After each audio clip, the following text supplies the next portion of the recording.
KTC, that mean keep the cold. Enjoy Shabbat chilling in my robe. Hey, that's Clan Ross at your front door. You gon' pay your way in Aztec gold.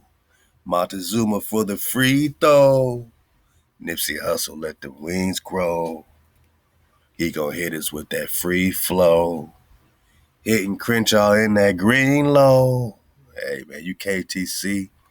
Keeping it cold. We're gonna talk cold. We're gonna talk ThaWaDa. We're gonna talk Queen Sheba. We KTC. Hey man, I got my swagger back. They said I killed the man. I guess I got my dagger back. They said Con David killed the man. Let's go. Prester John, installment number 66. Halal HaWah. Enjoy Shabbat chilling in my robe. That's Mim Sauce at your front door. Let's go, man. Hey, this is a nice little link. I really want to chew the veggie, chew the veggies, spit out the bones, on this link right here. They one of those authors that want everything Israel to be Egypt and all that kind of stuff. But when you do surf that wave, you do find a few jewels and gems, you know what I'm saying? When you have the dragonfly perspective that America is the ancient world, right? So in that perspective, you have Egypt already here. You got Atlantis connecting already here. Clearly, we got all these lands in the Pacific, you know what I'm saying? You got this war going on in antiquity, you know what I'm saying? An excellent new tune on your ancient love song is already here. It's all happening. When you connect Egypt here, you know what I'm saying, then you have a lot of overlapping titles and overlapping, you know what I'm saying, really just tribes in general, but the story is still being played out. And some of these authors like to try to, they use some of the knowledge to try to take the story, to try to erase an entire culture, you know what I'm saying? They want the children of the Creator to be remembered no more. I mean, remember, that's Psalms 83, or Psalms 83, Confederacy. So they want the children of Israel to be remembered no more, right? So they want to dissolve all of the Hebrew culture, all of the Kalalus flow into Egypt or into Atlantis or into Samaria or yada, yada, yada. When these things can all be happening, it can all be happening. You know what I'm saying? Or it could be happening the other way around when we talk ancient love song and really the conspiracy, the real conspiracy on the cons to erase us. To try to make us, some fairy tales, some myths. So we're going to read, a page of this with a dragonfly perspective. Hey, this is 66. We popping off, my nigga. You know what I'm saying? Like, I had to wait until the feeling was right. You know what I'm saying? And the feeling is A1 like the sauce for my real ones, man. Dripping in that mem sauce. A-high to the real one. Yourself the real. We popping off, man. Five Eyes Mine, what they do. Hey, man, let's pop off. King David was a willful and passionate man. So these are some varied theories on Solomon's lineage and identity out of a book called The Queen of Sheba, Legend, Literature, and Lore.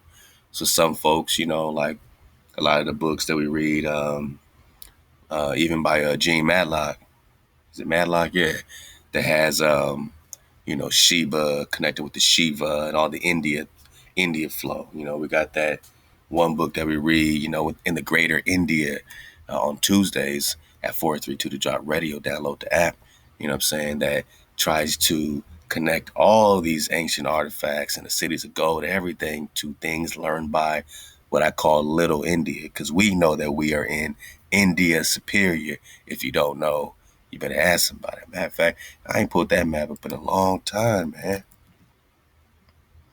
I ain't pulled that map up in a long time. It might be some new wave servers. Like, what do you mean India Superior drop? What I'm saying is We have tons of maps like this. You got your map packs. You know what I'm saying? We're going to do another map pack. You know what I'm saying? We always drop that. You got your ether pack. You got the map pack on it. But yeah, Managa, we have a lot of maps that just have South America connected to Asia, right? But this is the Asia they don't want you to see, right? There ain't no North America, man. All right, it connects directly to India, superior. So don't come over here from little India talking about everything over here belongs to you. That's colonization 101. That's that Atlantean flow striking again. Because Atlantis is a, what you call a hijack. It's a hijack. It doesn't belong here. It was being, created here by lesser gods, lesser energies, you know what I'm saying?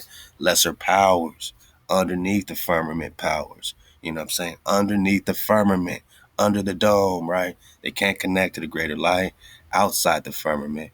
They're lesser, connected with these stars and quasars and planets and stuff, right? So, look, man, India superior. Just keep this in mind as we go, because this story that we're about to get into, talk about Queen Tamar, talk about Queen Sheba, we're talking about the Bragantoni, the Georgian dynasty. Like I said, we get back into that. Hopefully we have time to dig on these cholas and Pandy and cholas again and all that, man. This is the fun flow. We barely scratched the surface of it. Look at the connection, though. This map is in 1548. So Florida going all the way to Greenland, all the way across into the other Asia, right? Or is it just one connected landmass? Because we have some maps with this Zagatai. Oh, wait, you got Zagatai here and a Zagatai here? Will the real Zagatai please stand up?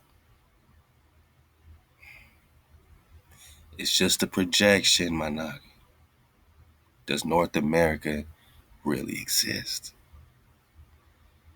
I just want to talk about the Queen of Sheba, man. So Sheba is not a person. And this is where this particular author messes up. You know what I'm saying? Sheba's more than a person. Just like Prester's more than a person. These are titles. These are titles. It doesn't mean that there's a separation in the energy, frequency, vibration. But you have multiple Davids, multiple Presters, you know what I'm saying?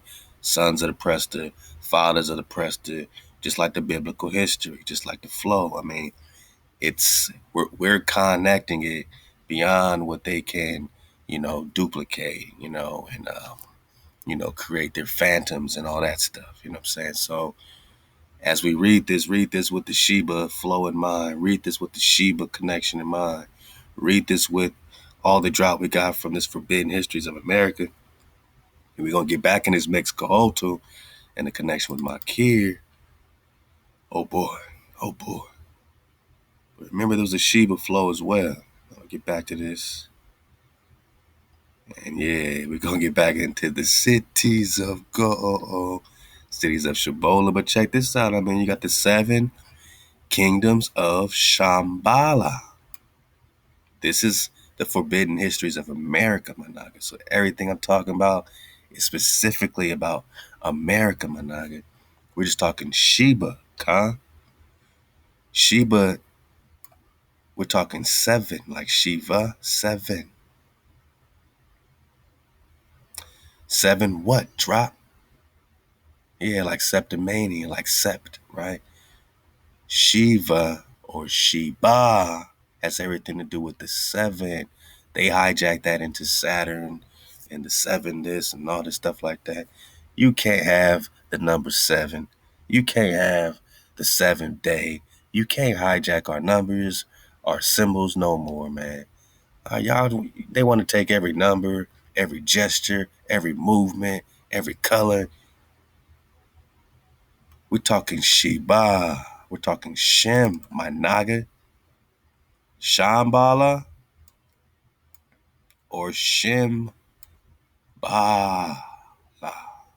What's the Ba in Hebrew? Who knows the Hebrew? Here's my Hebrew chart, man.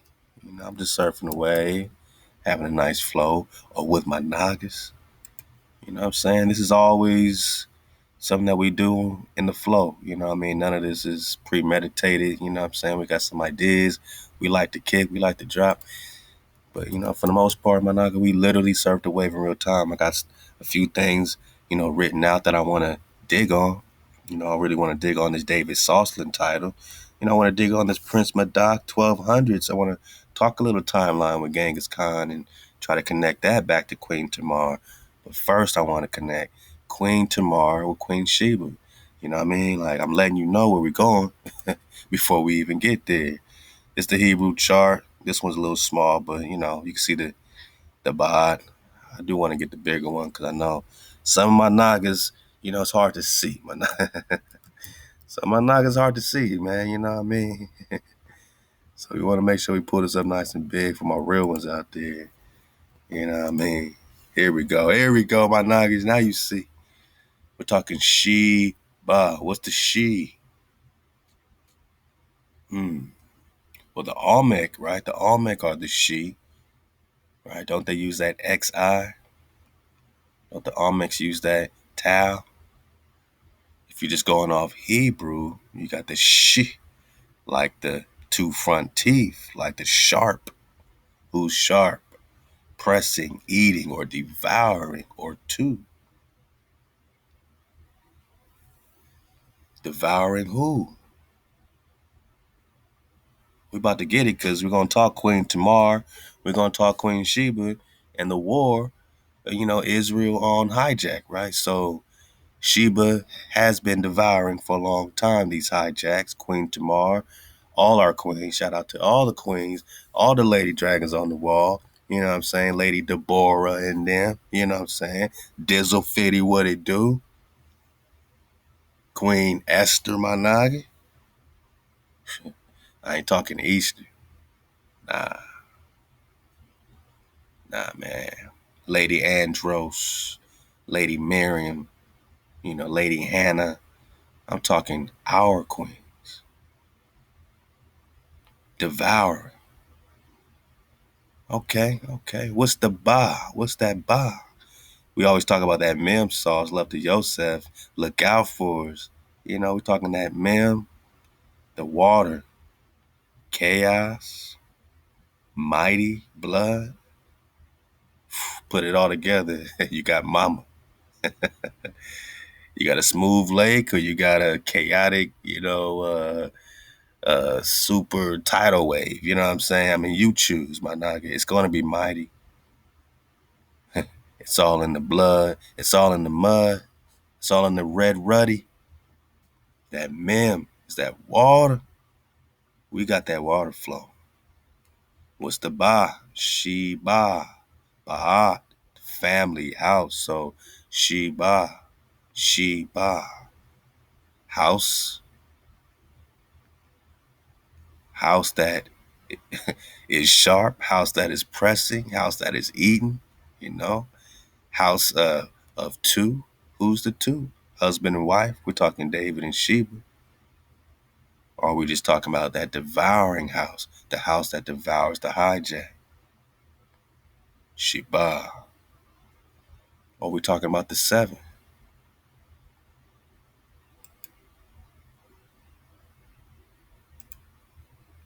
Sheba. The Welsh Annie and Anwin. Man, all right. So look at all these comparisons that this author Daniel Lowe is making in the Forbidden Histories of America. Anwin of the Welsh, King Arthur's Camelot, now called Kalaluz, the land of Avalon, and many others, such as King Solomon's mines and the land of Ophir. We're going to talk Solomon because we're talking Sheba.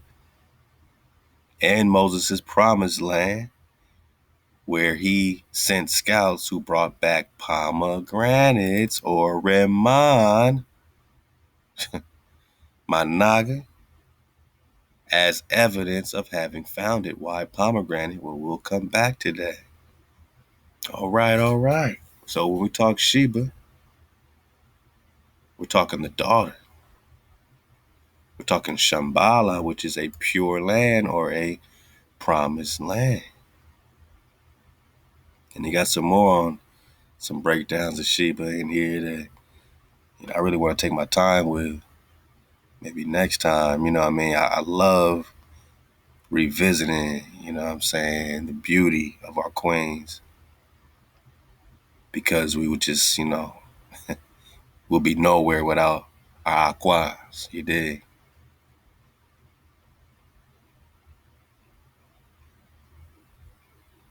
I know he has another section on Sheba around. Here we go. There we go. Here we go. Look at these beautiful Kawam. Kawam. We're talking that red ruddy brown. These are on the paintings they're saying in India in the caves of Ajanta. Or did they just pull these out the Grand Canyon? I mean, I'll just, I'll let you decide. But here it says, all right, we got Bath-Sheba, Shebo, Shebo, okay. Mother of Solomon, meaning daughter of the oath. So, couple things. There's two Shebas. Some try to make them one person and try to make David into some perverted king. Uh, oh, uh, he married a king. They try to say stuff like David married his daughter that was Sheba from his first wife Sheba. They try to go crazy like that, but we know that it's a title. Sheba is also the name of a land, the land of Sheba. You know what I'm saying? In many historical chronicles, there's a land of Sheba, but we also know that Sheba is the promised land, is the Shambhala, right? So you got this King Solomon returning from the land of Ophir, all right? And there's a visit from Sheba. Now, this Sheba is not the same as David's Sheba, right? That he murdered a man, right? He murdered Uriah the Hittite, put him in the front line for no reason, let him get devoured to get this queen here. Their first child dies, so there was immediate payback from HaWah. He was out of code. He got that, out of code payback, you know what I'm saying? And then he was, back into being, what I'm saying, in good flow, back to that water, back to that mem. But he had to go through what he went through. The kingdom was divided. He lost his son Absalom. So he really lost two children, two sons. By murdering that man to get Sheba, he lost two bonds, at least. You know what I'm saying? So he paid his due. Was he perfect? Nah. Did he pay his due? Yeah, he paid a heavyweight that crown. You know what I'm saying? Heavyweight, you know what I'm saying, that violation of the murder, right? So after that, came the Baruch. So you got Sheba, daughter of the oath, or covenant, or daughter of seven. These are all translations of this Sheba. You got Bath-Sheba, again with David, and then you got Solomon and his wife Sheba.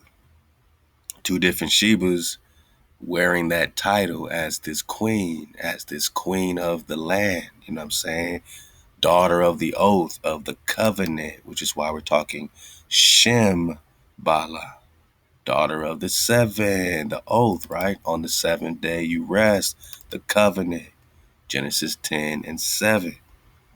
The Queen of Sheba, Shebo, oath, covenant, or seven, is not of Ethiopian origins, in all likelihood was not even from the continent in which Israel is found today, right?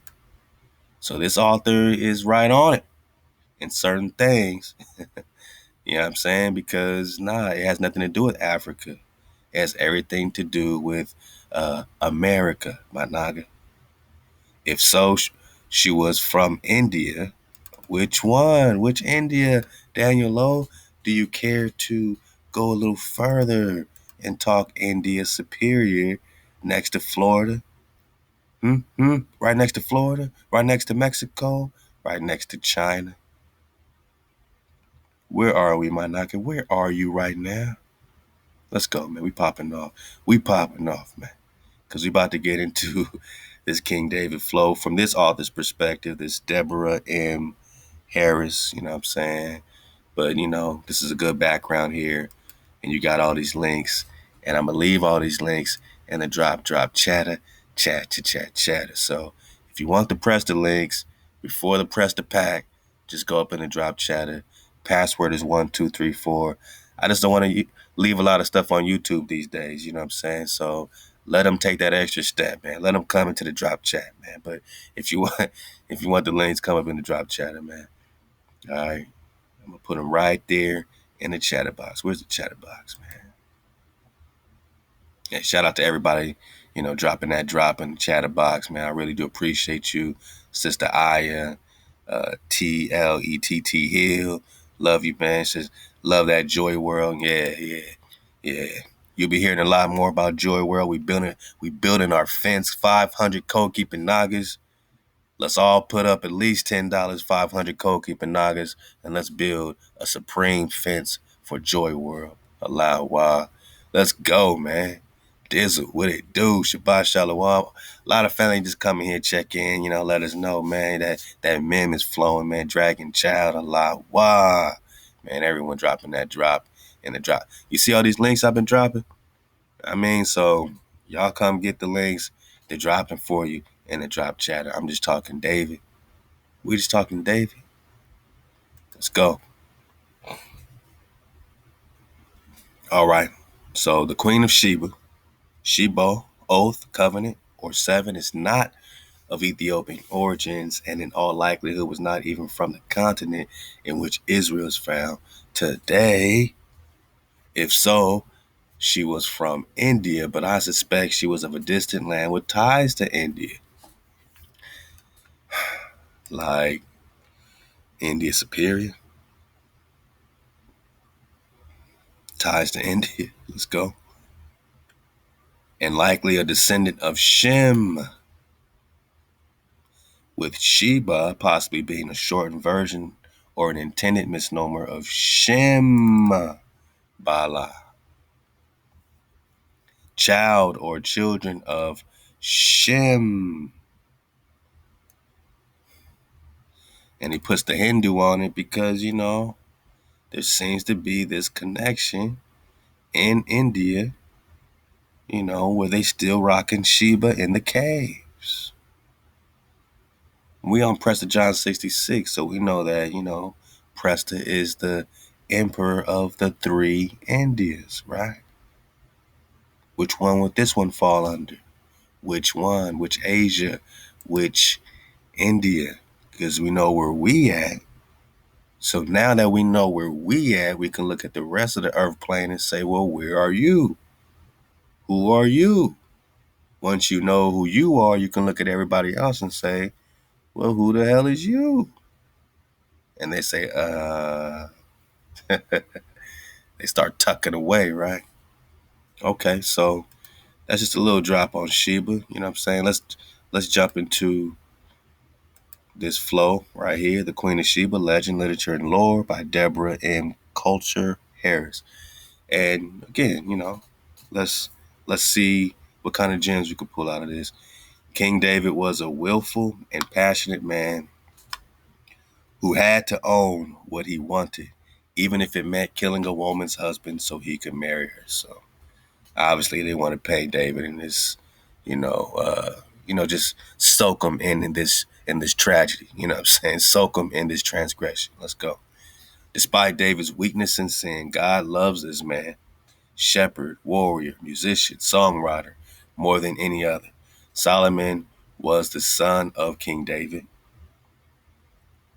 and Bath-Sheba, okay, who was the widow of Uriah the Hittite, a loyal soldier of the king.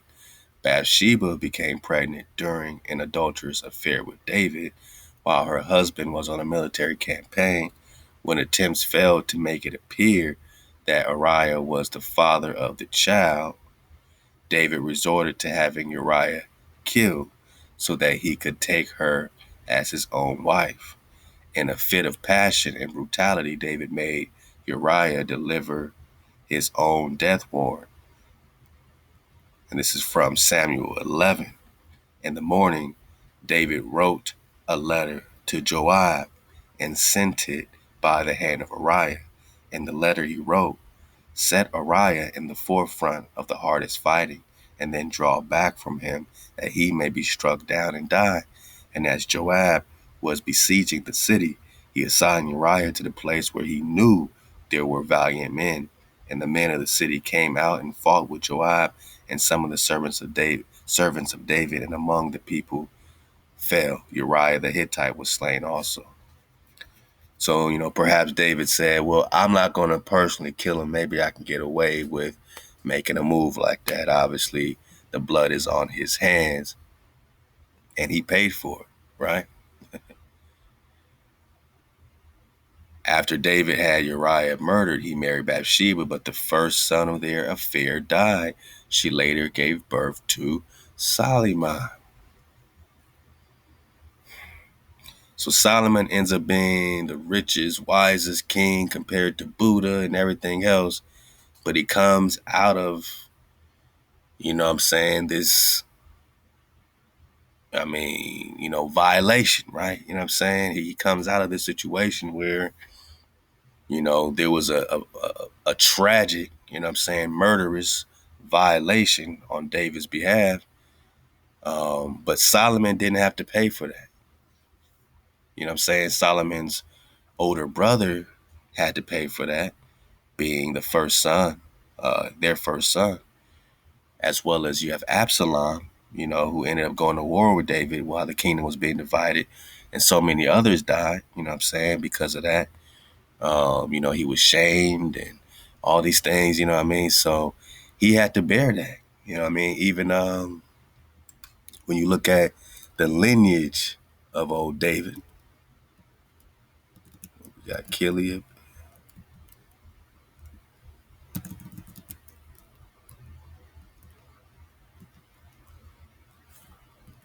Kileab, son of David, also known as Daniel, even though in the book of Daniel, they're not going to tell you that Daniel is the second son of David, which is why he's being kidnapped.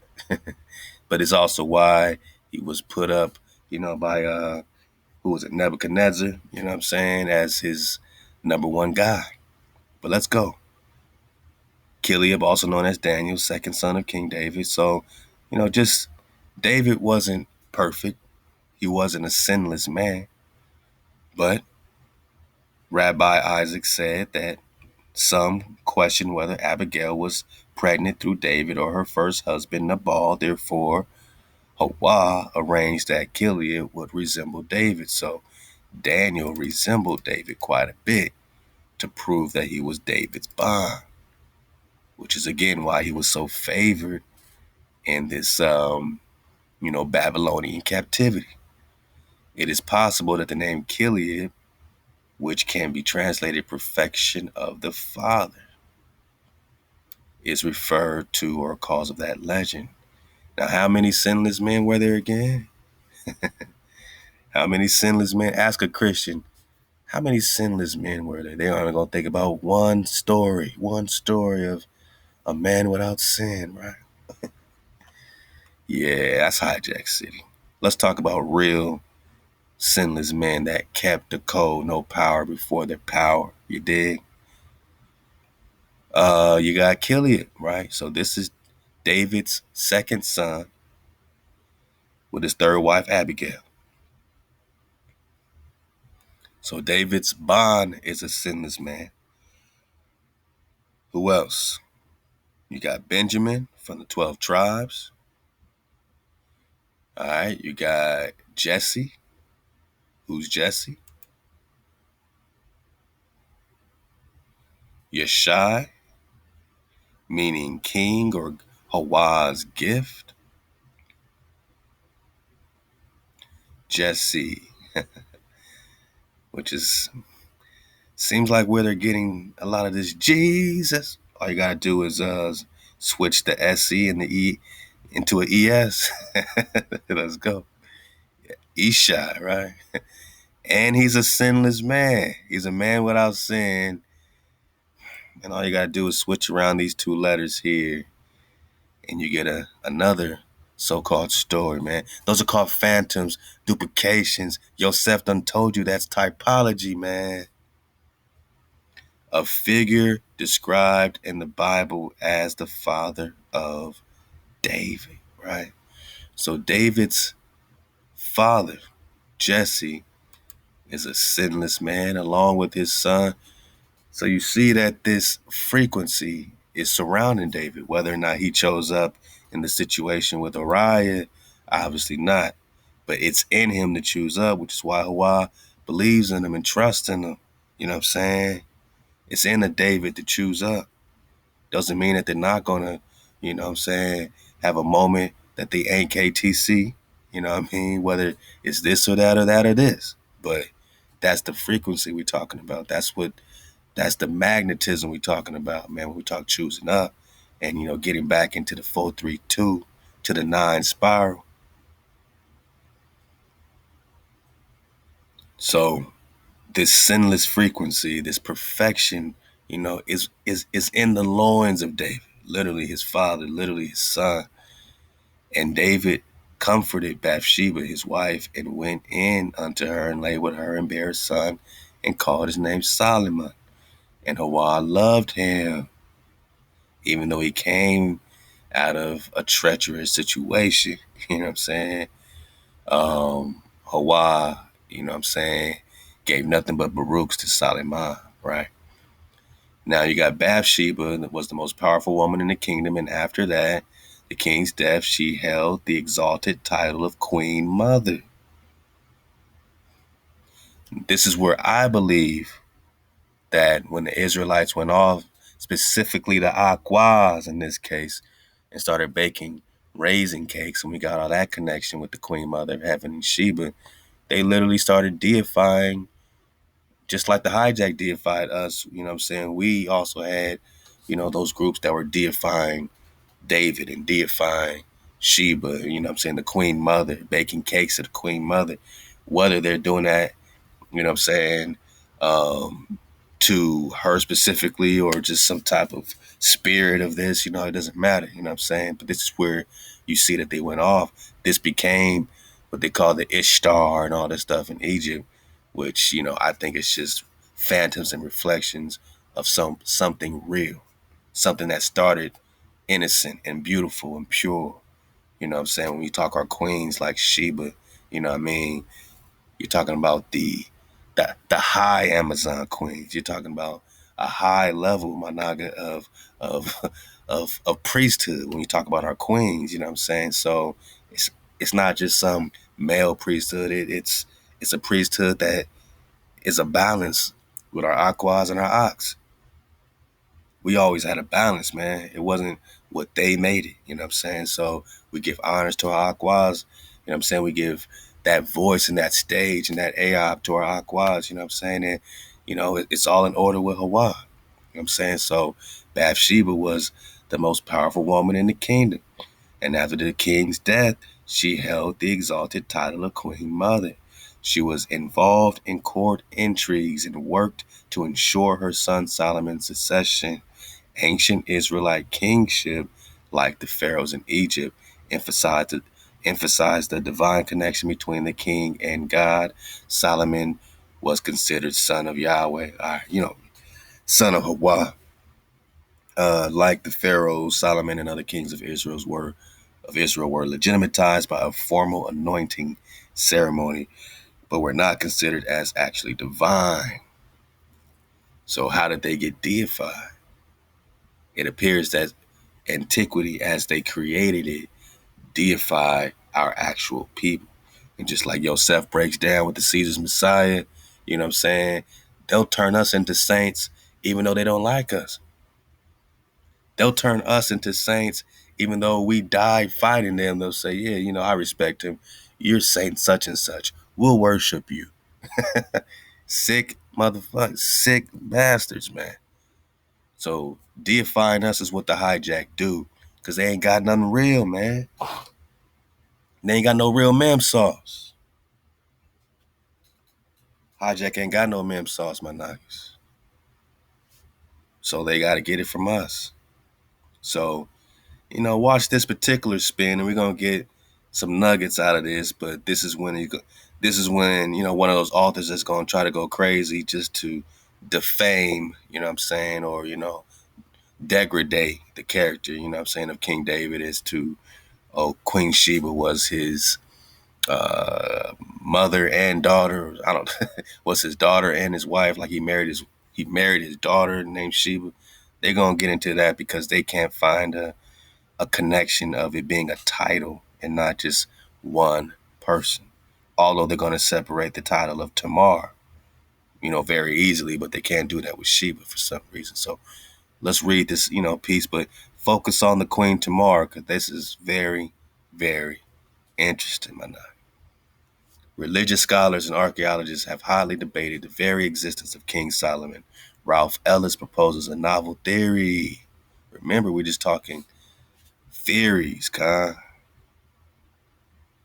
These are varied theories on Solomon's lineage and identity. So don't take none of this, as some, ipso facto. You know what I'm saying?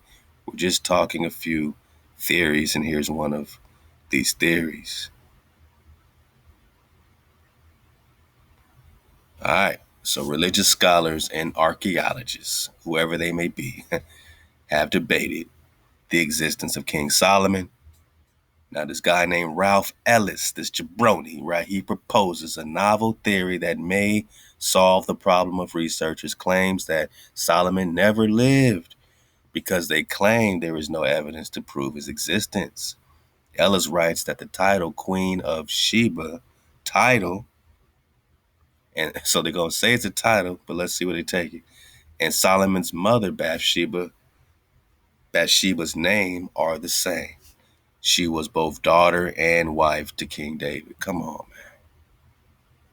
I mean, where they do that at?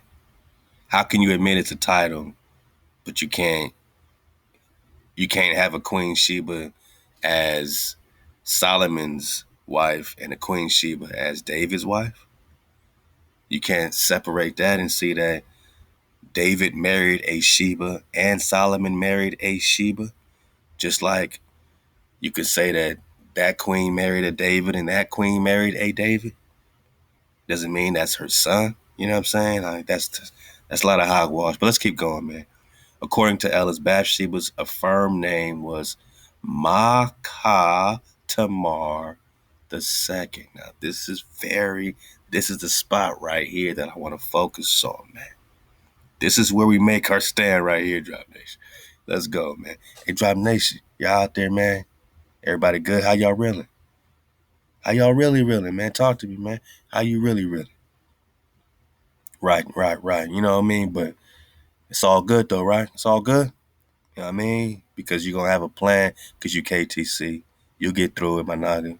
I know it's been rough. I know it's been, all that, man. But we're here to continue to, magnetize my noggins, pop off my noggins, what I'm saying? Take your mind off of, what I mean? Just all that low vibration and just, raise your frequency so you could see clearly and think clearly, you know what I mean? And this investigation is not just some something we do in our spare time, but we're actually looking for that water, my noggin. You know what I'm saying? We're actually looking for that water. You know what I mean? Like you can't talk Prester John without talking that fountain. And I want to reread some of that Fountain of Youth drop that we did, from the very top. Did a black man discover the Fountain of Youth? I mean, because it just lets you know how much they've been searching for the Fountain of Youth, for the water. You know what I'm saying? So you gotta believe that the Creator has given you living water, and that this water is being hidden from you, and that you don't have to be under no death spell or make no deal with the devil. That you gotta die when you got living water right beneath your feet bone.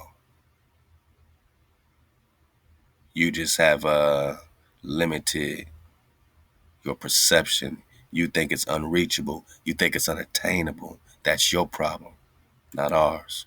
We Drop Nation. we got that water. All right. So Queen of Sheba, which again, Daniel Lowe breaks down into daughter of the oath, right? The covenant. So does it make sense that this daughter representing the covenant is David's daughter and his wife? Come on, man. Come on, man. You're talking, now you're talking Shem. You dig? We ain't talking Moab, you know what I'm saying? No disrespect, we ain't trying to bring Moab into this, but when we talk King David, Moab is gonna keep coming up because he's against this this this frequency that wants to turn us into um, non-remembrance, right? David's against the frequency that wants to erase a knot. When you talk Moab, you're talking Lot and Ammon, right? And you're talking this incest that popped off, you know what I mean? So they're now projecting this on what? King David. And now he got to be with this Sheba, but this Sheba got to be his daughter and it got to be his wife. Come on, man. Where they do that at? Nothing to back it up. And we code keepers. What do we say against bearing false witness, my now? What else are you going to give us to back up this relationship? Or are you just going to move on and talk about some other stuff? I think he's just going to move on and talk about some other stuff, but I'll leave a link.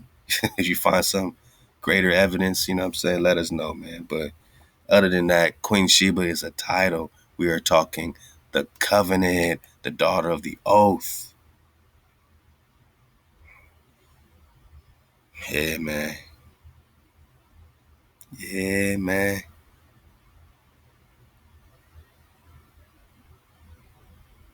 We're talking Shambhala, Shimbala. We're talking Central and South America. We're talking the land of Ophir.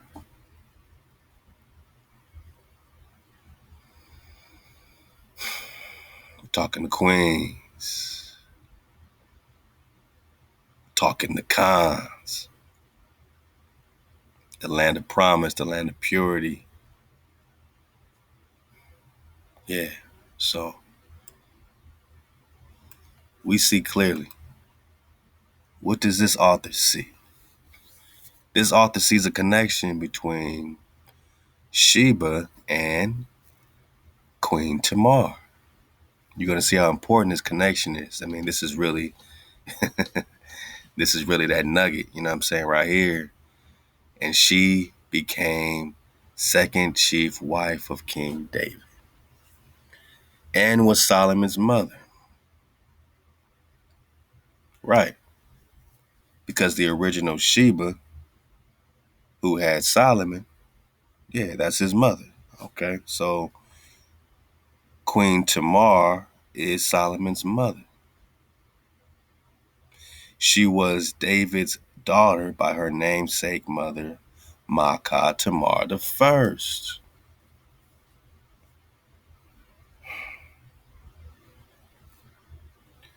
So you, you got David, back it up. Queen of Sheba, Solomon's mother, Bath-Sheba, is Maakhah Tamar II, who is the daughter, this author is saying, of David and the first Tamar. Hey, y'all follow this? I mean, help me out, y'all. You know what I'm saying? Let's do this again. I want to do my best to see clearly the perspective of this author. Queen Tamar II, who is Bath-Sheba that marries David. So this Bath-Sheba that marries David is the daughter of David and another Sheba.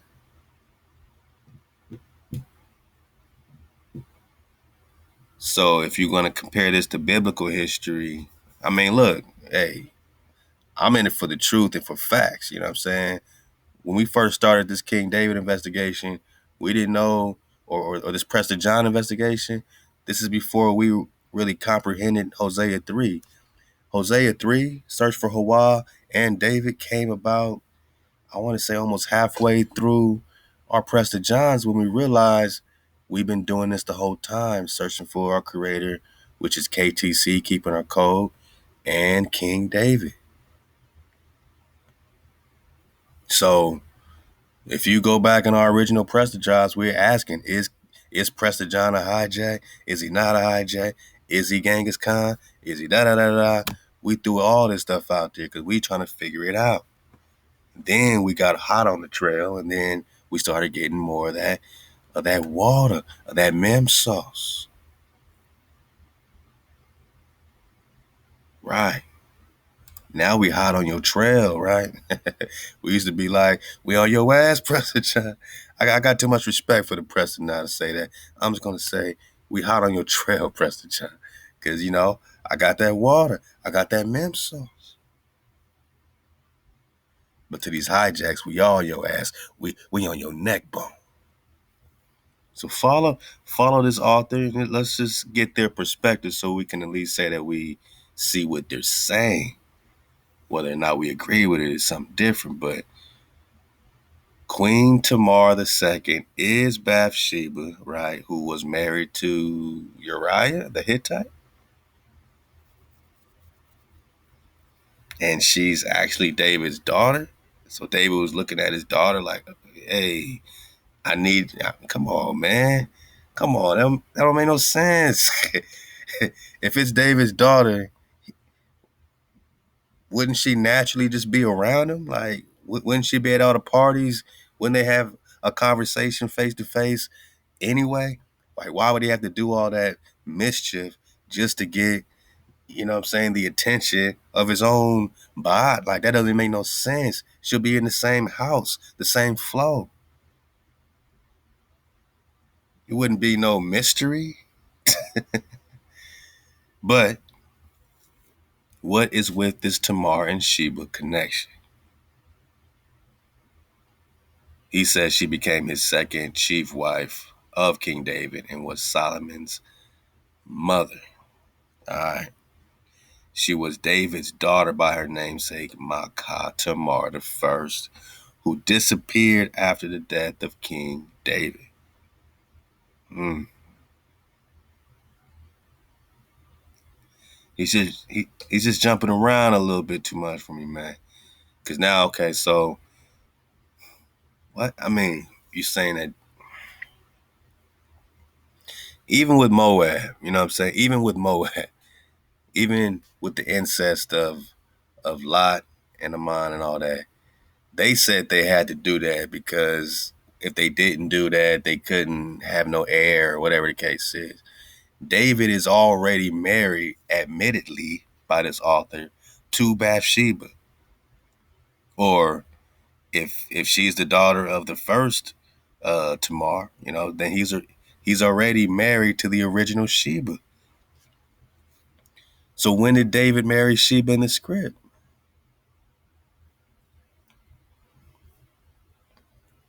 After he killed Uriel and the whole thing, right?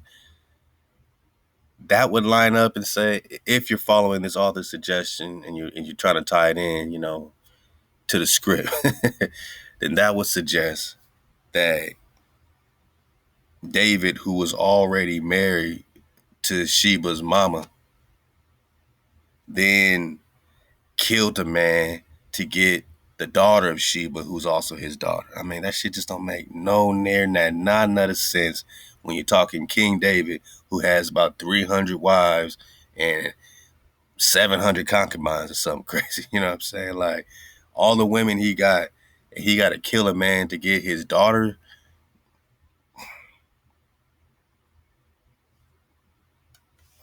Queen Sheba, or Bath-Sheba, who is Queen Tamar II, this author saying, became second wife of David.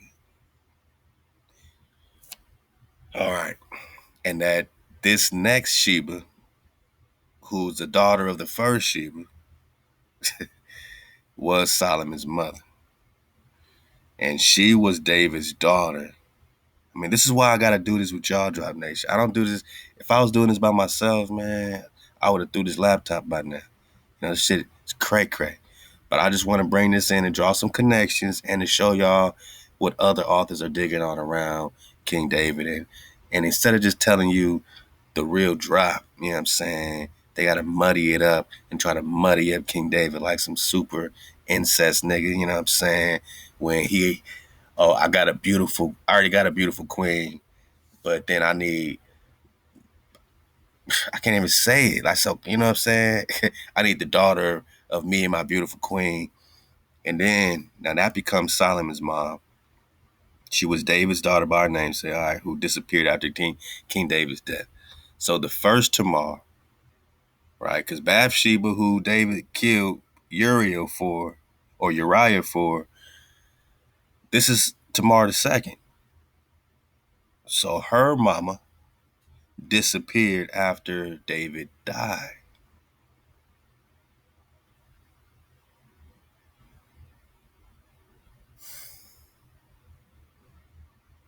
Okay. But according to the script, as David is dying, Sheba is, you know what I'm saying, making sure that Solomon is going to be up next, right? But according to this, that would be Tamar the first, not Tamar the second. Are they both around while he's dying? So Queen Tamar the first disappeared after King David died, and Queen Tamar the second stuck around. They were both there. He was married to both of them. Which one had Solomon then? Tamar the second? I guess they're saying Tamar the second. So Tamar the first didn't have. So David was married to a Sheba, but they didn't have Solomon, and then he got married to another Sheba or Tamar, and then they had Solomon. Give me some. You got to line this up. You got to line that up with something very substantial. But this author, he's just gonna keep going, man. But it is at least some drop around this Maakhah Tamar for us to dig on. You know what I'm saying? She was David's daughter by the namesake, who disappeared after King David. She had strong genetic material links to the priest kings of Thebes. Now, according to the Elihu Project, Thebes is Sheba. Sheba is Thebes. It's the same name. It's the same title. Thebes and Sheba. Ellis proposes that it was Maakhah Tamar II who later returned to visit her son in Jerusalem. Huh? Are they now suggesting that Solomon was visited by his mom? Golly, now they got more incest, right? So now the Sheba that visits Solomon was his mama. Now he married his mama. Now she married his. Come on, man. These are some sick, twisted bastards, man. I'm just jumping into some of this, you know what I'm saying? Just because we in 66, I think we're ready to approach, necromancy at its highest form, my nugget. They'll do anything to destroy Khan David, and you'll see why. You talking to Prester, who disappeared after the King David's death. She had genetic material links to the priest kings of Thebes. All right. Queen Tamar later visited her son in Jerusalem, the Arabian name for Sheba, Balkis. You see how they're trying to put the Baals in, right? Baalat, Lady of Biblios, Bible. Uh-oh. She was the female counterpart of the Phoenician god Baal. Here we go. Here we go. This is where they wanted to take us the whole time. They dropped some Queen Tamar drop, and then they want to take Sheba, just like the other authors, into the Shivas, goddess of destruction. Now we got the female counterpart of Baal, man. Well, I'll be. So which came first? The real Ibaru, the real Shem, or this Baal phantoms and duplications and them stealing your Mem sauce. Them still in the water. Managa, just like China and China's history, they had to create antiquity. They had to create gods. They had to create a history. They had to create all this stuff. You had it naturally. They're duplicating you. And then we're trying to think that the Bible came all the way later and all this stuff when it's actually rooted in the indigenous truth. You just got to know how to, perceive. You got to know how to, dodge the hijack and get the water. All right, all right. So she was now all right. So now she's the equivalent of Astarte and Ishtar. Right. Well, we kind of connect with a theory that Ishtar and all that stuff, you know what I'm saying, became the duplicates and the phantoms of the real thing. She's not following it, it's following her. So we have it the other way around, but the connection is still there. And then this is who they're, baking their queen, mother heaven cakes, the raisin cakes, you know what I'm saying, to this Ishtarte, you know what I'm saying, which is the same Easter situation. This is the Easter. This is all that, right? So, but it's based on a real person in your lineage, man. A real Khalifa. And, we been surfing the wave, you know what I'm saying, on the Sheba Lilith flow, first woman of creation. And if she was the first woman of creation, my naga, as a title or as a person, then yeah, you see that they're probably getting their false deities. They're deifying the first woman of creation as the female counterpart of Baal. Yeah, ancient Sumerian gods, right? But the biblical texts say that the Queen of Sheba visited King Solomon, not King David. So how does this new theory solve the puzzle? Remember, it's just a theory. I shouldn't get so excited. It's just a theory. All right, let's go. The simple answer to this problem is that Maakhah Tamar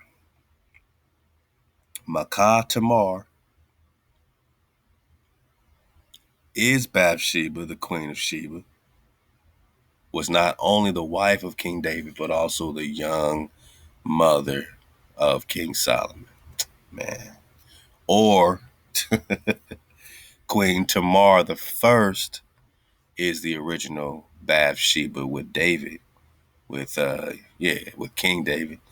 And then Solomon, perhaps is, what I'm saying, either um, you know, another queen under the title, what I'm saying, of a Sheba, what I'm saying, or, you're talking about, you know, whatever descendant, what I'm saying, but you ain't talking the same person. Not when you just admitted that this one Sheba has a mother who's also Sheba, and yada, yada, yada. So you at least admitted that there were two different Tamars. So why does David have to be, why does David's wife have to be the same, what I'm saying, wife of Solomon later on? You know what I mean? All right. It's just a theory, drop. Say it with me. It's just a theory. All right. That's why I'm doing this with you. It is a puzzle. So that's why I guess we're, caught in the crosshairs of a puzzle. You know what I'm saying? The simple answer to this, here's his simple solution. Maakhah Tamar, Bath-Sheba, Queen of Sheba, not only the wife of King David, but also the mother of Solomon. She may be retired to Upper Egypt after the death. She may have retired to Upper Egypt after the death of King Solomon. Why? Oh, because they want to connect her to Egypt. That's the only reason, right? She may have, right? We're just talking theories. Um, she disappears from biblical record at this point, but when she later visited her famous son, she was now the king of all Israel in Lower Egypt, or the Khan. She was still just like Tamar. You know what I'm saying? She became Khan for a while too. You know what I mean? She was still known by her previous formal title of the Queen of Sheba. This would explain the great wealth and status that the biblical texts have attached to the monarch. She was, after all, both the king's mother and the widow of the most powerful of all monarchs in that era, King David. All right, all right. So we got through all that to really focus around this Queen Tamar. All right, so let's flow over here. This is out of yeah.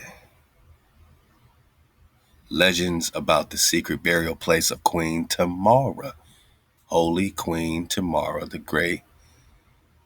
I don't know how to say that. Pesquiadmin.ru. I mean, you see the drop. Go in the drop chatter. Let's go. So they're talking about the final resting place of Queen Tamara. Let's just belly flop in here and pick it up. Oh, yeah. Hijack City, man. Hijack City, man. Let's belly flop down here. Here we go.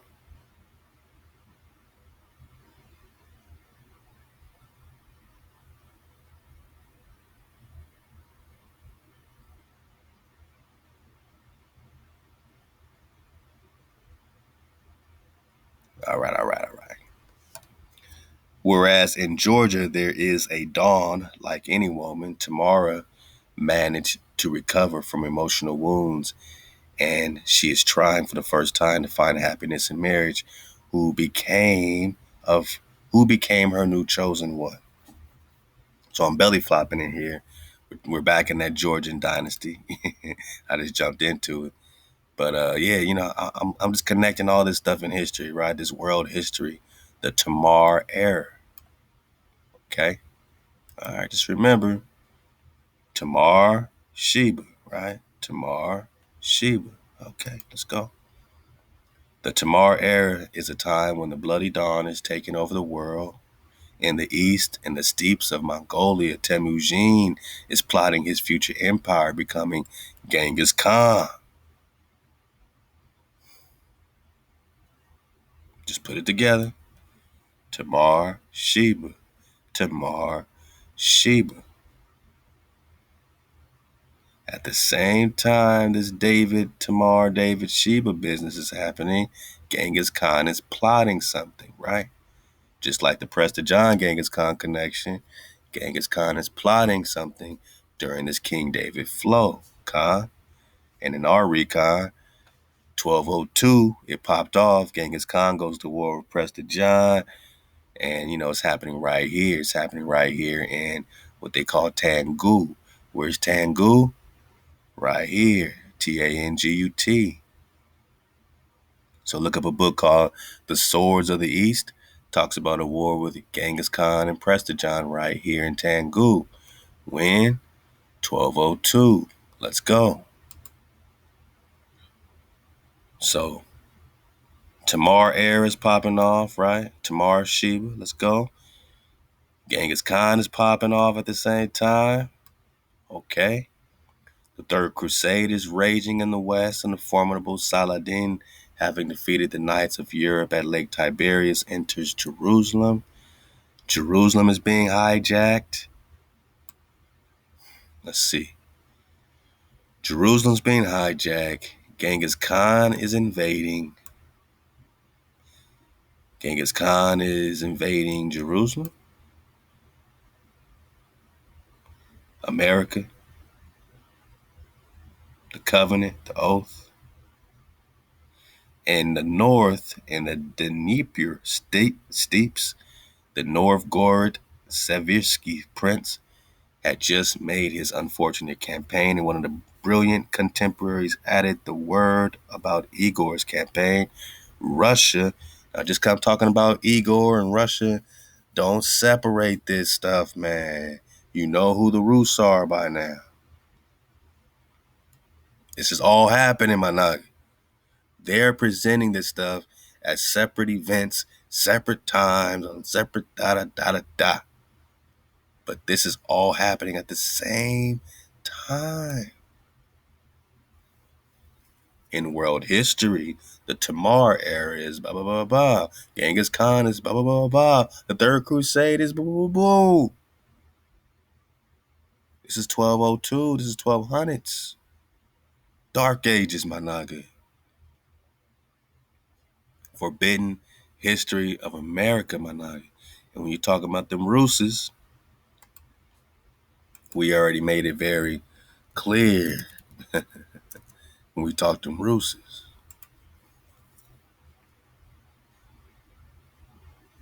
Right? When I talk Russia, don't separate it, my naga. Because we're just talking you. And we're just talking the lost tribes of Israel identity. So when Jerusalem is being invaded and then all this Rus stuff, yeah, you could think about Russia today, but I need you to think about the Asia you're in, India Superior, the real Russia, the real Asia, my naga, the real India. It's all connected. It's all happening. All right. So Tamar, Maakhah, Tamar, Queen of Sheba. Tamar, Maakhah, Tamar, Sheba.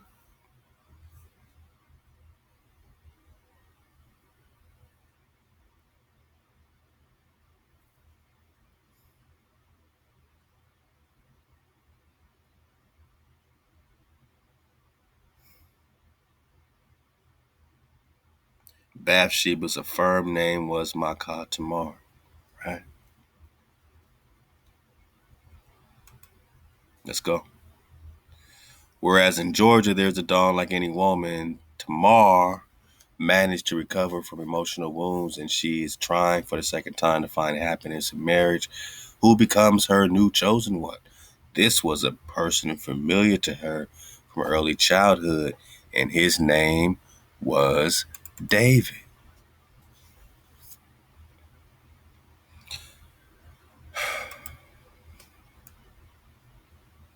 Tamar, Bathsheba, King David.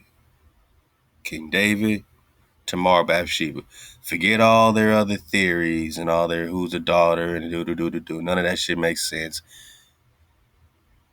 Solomon married a Sheba. David married a Sheba. The Sheba David married does not have to be his daughter. You know why? Because Sheba, she could be the daughter of a whole nother David, my knock. Because David is not the first David. This is a title. It's a title of Presters and a title of Shebas. Not necessarily all, in the same exact family or house. You know what I'm saying? This is a kingdom, my knock. This is a heritage. This is a house. Any royal, you know what I'm saying, HaWah, is, you know, on a royal level given that title of Sheba. Any royal Naga, you know what I'm saying, in the house or the lineage of a David is a David or a Solomon. All right. So focus on Bathsheba or Sheba, Tamar, and David. And as we tell this story in an extra biblical, sense, we surfing the wave, we're emptying our cups at the same time. And we're seeing that this same story that we are getting in the script that they want to twist over here, but we see it clearly. Queen of Sheba, Solomon's mother, King David. David's son Solomon, Sheba's son Solomon. All right. So this is a lineage, a flow, you know what I'm saying, that, many of these authors, they just like to scramble things up because they know that you're not going to look too much into it. And if you're looking for an agenda to, degrade the character, of our priesthood, our noble images the same way they've been doing it. This has been the same propaganda, you know what I mean? But when we pull this out of our magic hat, yeah, I mean, this is not the recon they expect us to be connecting. They don't expect us to go from their little book here talking about their theories and us getting that Queen Tamar is Sheba and bring that right over into the Bragantonian Georgia dynasty. That wasn't their intention, Maakhah. That's called wave surfing. That's called getting the babies out the bathwater. What's the babies? Sheba, Tamar, David. That's the babies. Let's go.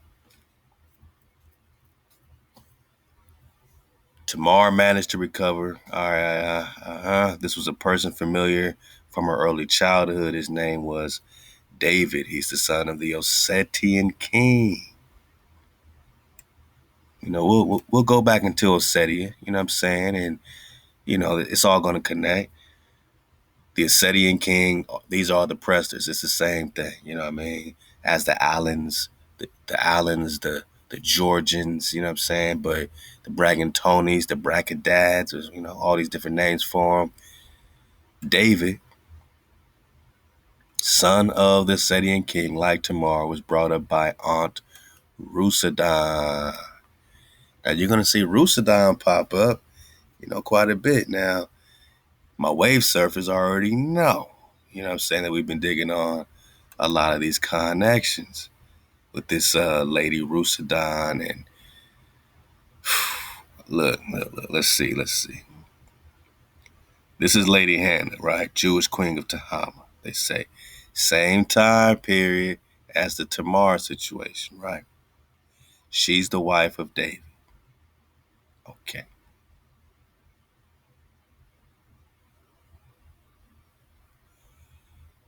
Let me do it like this.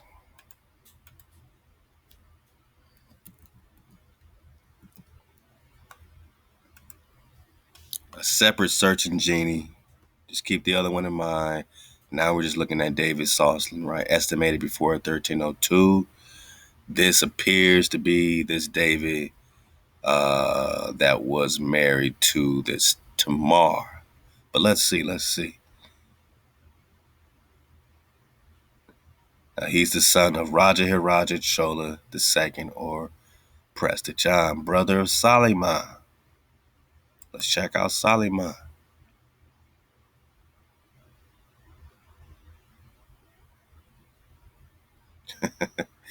All right, so he's the husband of Labana Limba, queen of Rabati Ghani Amani. Side note, that great link we had, the Elihu project that had all that David Soslan drop, Hi Amazon Queen. Hey, all praise the why I printed some of that stuff out. But man, I went to check out that Elihu project, man, and you already know, y'all. Now the permission's denied. It looked like you ain't been invited over here. Yada, yada, yada, man. So, you know, yeah, that's why we print this stuff out. So this is the brother of Hanan, right? So this is when we got to the Kanans and said that Hanan is Canaan, and you got to choose your Canaan. Husband of Limba, queen of Talmis. Now look, when I put in Rusadan,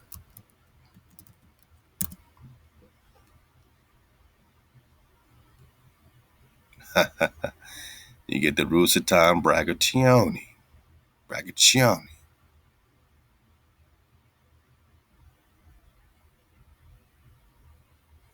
And this is a later daughter or a later Rusadan in the same house. There's another lady Rusadan. Let's see if we can find her right quick. This one looks a lot closer to the real.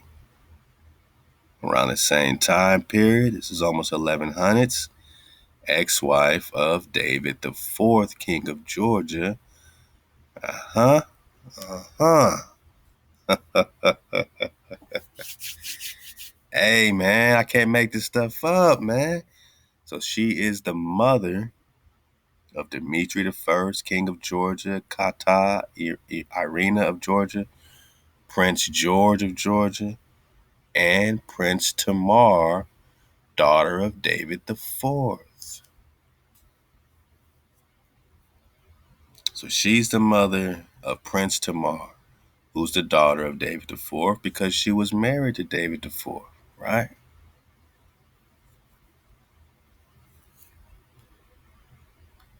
And is this David the Fourth the same as David Soslan? Let's click on it. This is how you wave surf, my niggas, because they got everything out here for us, you know what I'm saying? We just got to dig on it. So this David the Fourth is the king of Georgia, David Bragationi.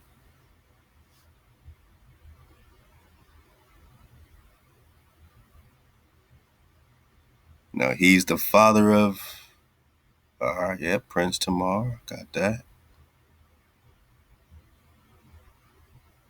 Son of Georgie the Second.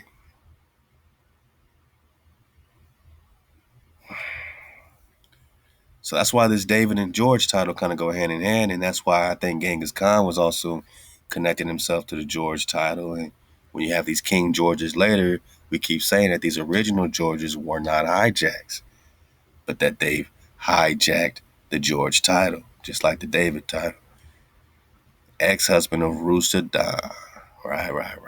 Right. Oh, yeah. Are we, because once we connect this with the biblical, you know what I'm saying, story, then we really can crunch our teeth a little, sink our teeth a little deeper into a timeline, sink our teeth a little deeper into chronology, my nigga. So we digging on this in real time, man. All right. So this Rusadon, let's see where we got Rusadon from. Let's back it up. Let's back it up. So Queen Tamar, remember, Queen Sheba is Maakhah Tamar. So Tamar is Sheba. Okay. All right, then she connected. So this Tamar and David are now a thing. Now they're together, okay? He's the son of the Assyrian king. We're going to dig on that. Like Tamar was brought up by Aunt Rusadon. Aunt Rusadon brought up David and Tamar. Okay, let's go back.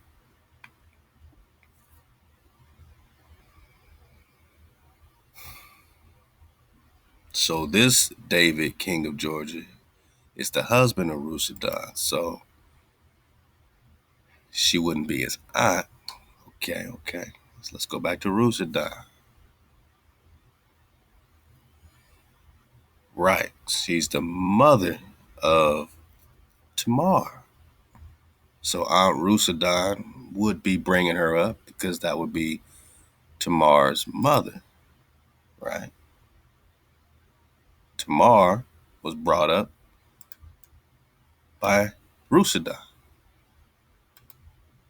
Rusadon is the mother of Tamar, right? Daughter of David the Fourth. However, this Tamar, her husband, is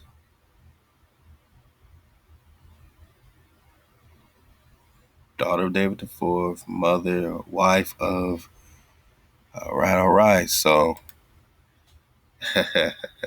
now this might be another name for a David. You know what I'm saying? And they're Persian or whatever language, this Shah language. You know what I'm saying? But remember, we're talking about this Babylonian exilarchs. So would this be more of a Persian name for another David? If we're talking the same Tamar, right, that married David. that is David's wife. Okay, okay. I mean, all right, all right. So this Manuchihr, Manutchehr, the third Shah Shervan. But he's popping around the same exact time as Exilarch David.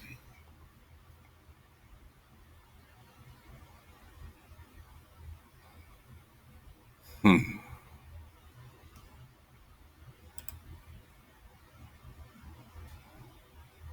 Now Rusadon brought up David, I guess like an aunt.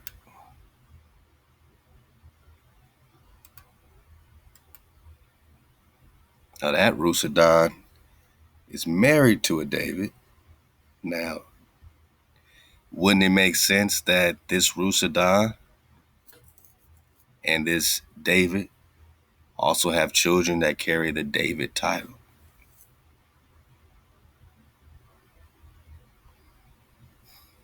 Because she's married to David the Fourth. And she has Queen Tamar from that. Okay, let me see what these others' names are. All right, you got a George, you got another Rusadon.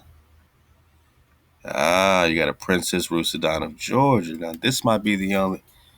All right, now we're getting warmer. So, this Rusadon is the mother of another Rusadon. Okay, okay, okay, okay, okay. We're getting hotter, man. Who's the mother of another David? Who is David Soslan? So, Dave, okay, okay, all right. You see this happening in real time, right? All right, all right. So this Rusadon is the sister. She's the sister of Prince George and Princess Tamar of David the Fourth. Right? She's also a daughter of David the Fourth. This Rusadon. Okay. Now this Rusadon now marries David Soslan. Right? Now check this out. Check this out. Let's go back to Soslan.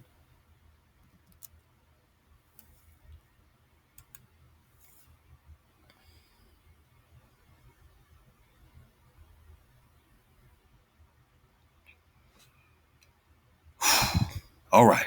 David Soslan. Now,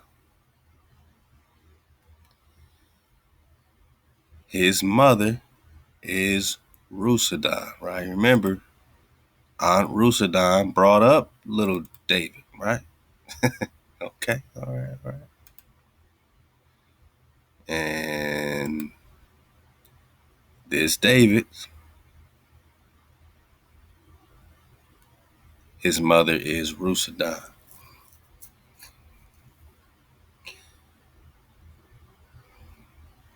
Princess Rusadon. But Princess Rusadon is the daughter of another Rusadon, right?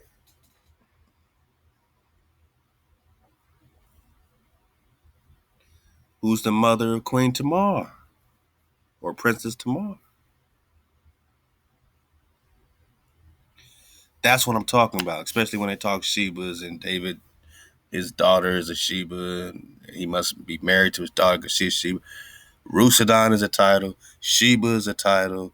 Khalifa is a title. You know what I'm saying? So you can spin that with anybody in that case if you don't want to pay attention to the title. You know what I'm saying? But, you know, Rusadon or Aunt Rusadon here is a very important piece because this is letting you know that it's not just one Rusadon. You know what I'm saying? And that this connection with Tamar and David is very, very interesting because not only is Queen Tamar or Sheba, right? Sheba, Bath-Sheba, right? Not only is Sheba the daughter of Rusadon,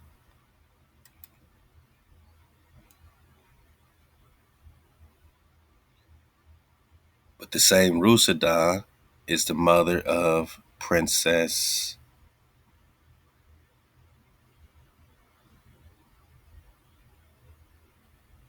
Let's see. Was it TAMAR?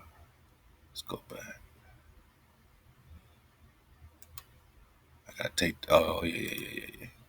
I gotta click on others. Right. When I click on others, all right, we got Princess Rusadan popping up. All right, so you gotta search, man. So Tamar and Princess Rusadan are sisters. They are daughters of Rusadan. They say of Armenia. Okay, but now all these are queens. All these are aquas. You dig? So now when you dig on Princess Rusadan, that's another Rusadan whose mother is also Rusadan. You dig? And she is the daughter also of Queen or of David IV and Rusadan. And she had was she married, she's the wife of Jadaron, right? Right? And David Braganton. So, whether she was widowed, right? Widow. The same way that they were talking about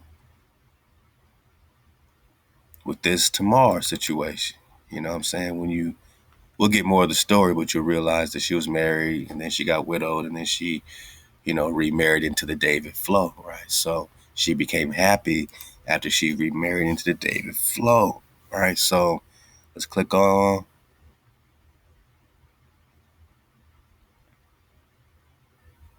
which one was it? Princess Tamar. No, Princess Rusadan.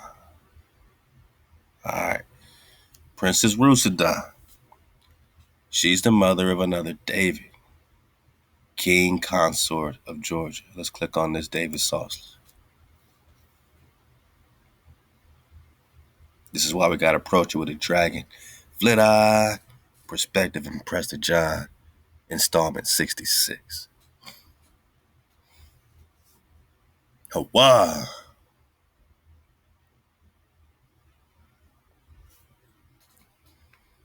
Now, what does this David Sauceland have to do with this David Sauceland?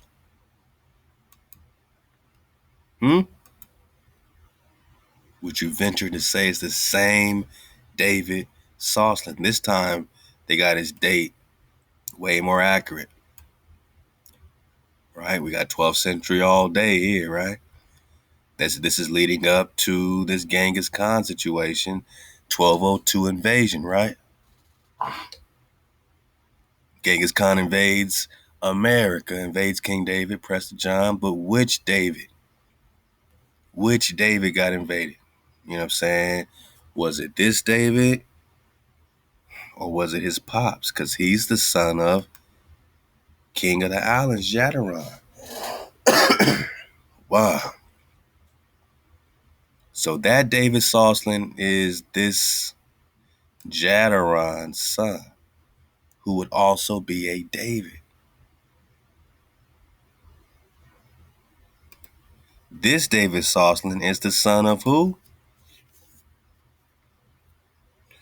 Raja Chola II or Jadaron. Jadaron. Prester John. Got that water. Drop Nation got that water. Who got the drop on the fountain of you? Khan. So Prester John is Jadaron, who's the father of David Sauceland, as well as Soliman I. He's the husband of Lady Hannah. Now this Jadaron, he's the husband of Prince Rusadan of Georgia. Oh, man. So what can we conclude from this cross-reference, my naga? That Prince Rusadan of Georgia is Lady Hannah of Babylon.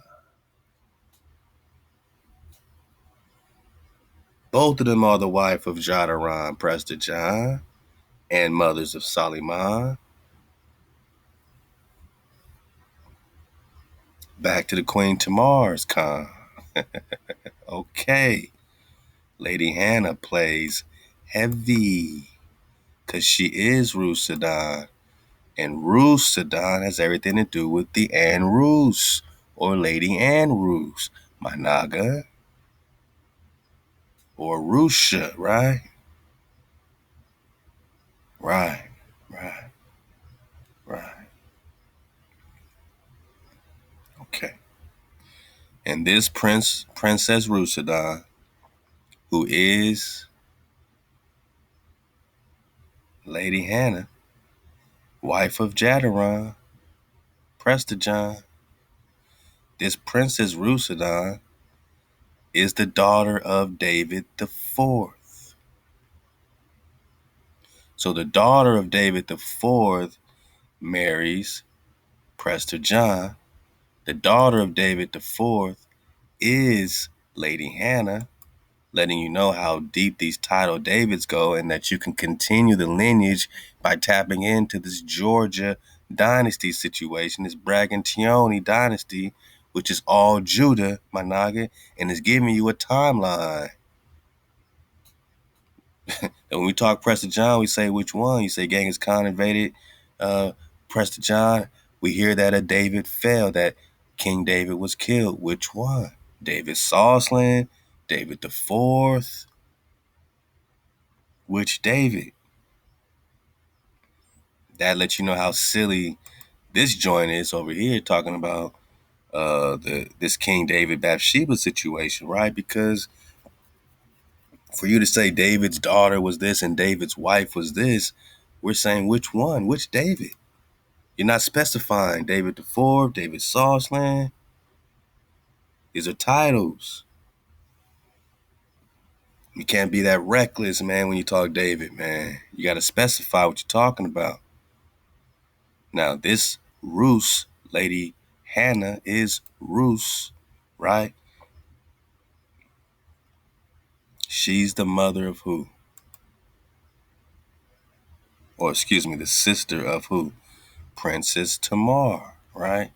And Princess Tamar also marries her a David too.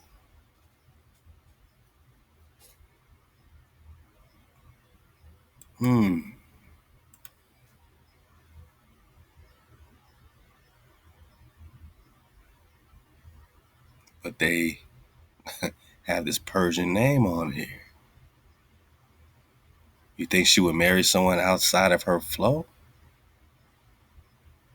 Now, Lady Hannah, it don't even mention her sisters, right? So we can't even cross-reference that on that side. But we see what's going on here.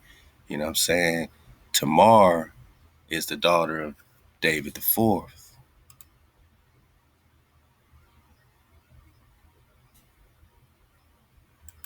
David the Fourth.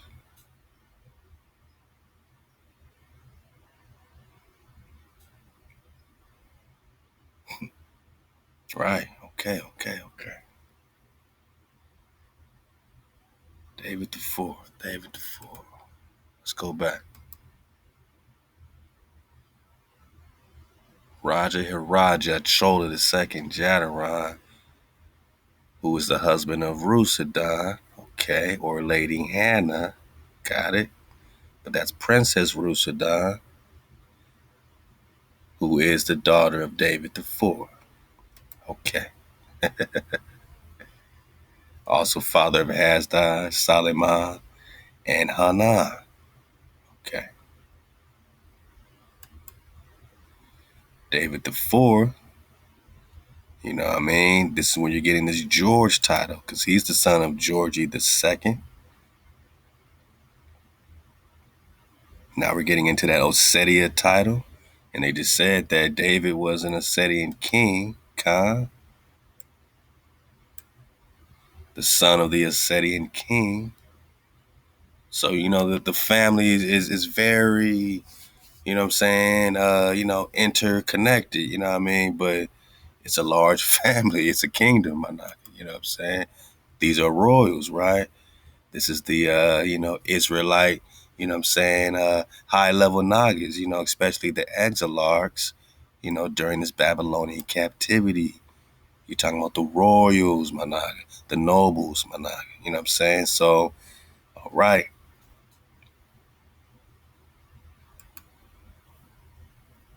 So this son, he's a son of Bagrad the fourth. I'm just going off of Queen Tamar's pops, right? King David the fourth, so, son of Georgie the second, son of Bagrad the fourth. Let's go. Let's just keep going for a second. And he's the son of George the first. So here we go with the Georges. Let's go. And he's the son of Bagrad, king of Georgia. So you got the Bagrads and the Georges. Bagrads and the Georges. Son of Gurgin or Gurkhan of Iberia or Gard of Cardley. Let's go. How far they gonna give us? Son of King Bagrad of Iberia or Iberia. Son of Sumbat of Iberia. Check a look. Check out their town. Son of Ardanasi the first. Let's go. Uh-oh. Uh-oh. Son of Prince David the first. Wow. So we just kept going past Queen Tamar's father, King David the fourth. You get another David.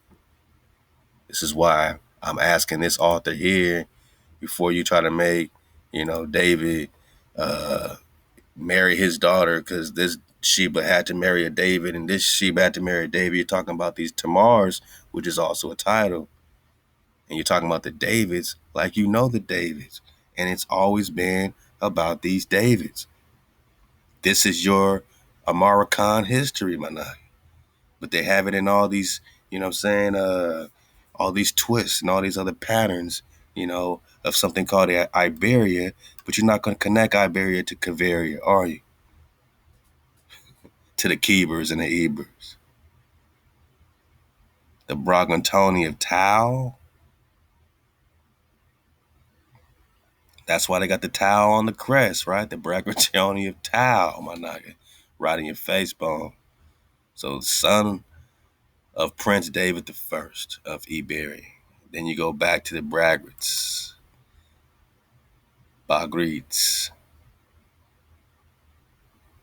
Father of David the First. Ashat. Another Ardenasi.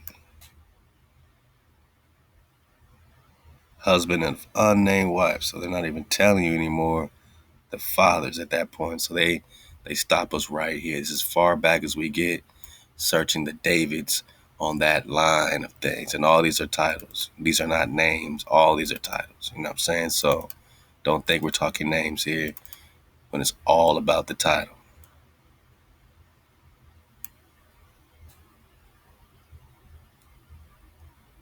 Back to the David the Fourth, father of Tamar.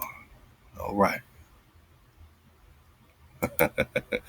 Or we're just talking father of Sheba. Remember, Sheba, Tamar, David. Bath-Sheba's name was Maakhah, Tamar. And that's why we're digging so tough on the, David's, because, it has everything to do with this Tamar, which has everything to do with Sheba. You know what I'm saying? So, again, daughter of the oath, daughter of the seven, right? 7 cities of gold, right? Land of promise. Children of Shem, the covenant, my naga, the queen of the covenant. Let's go.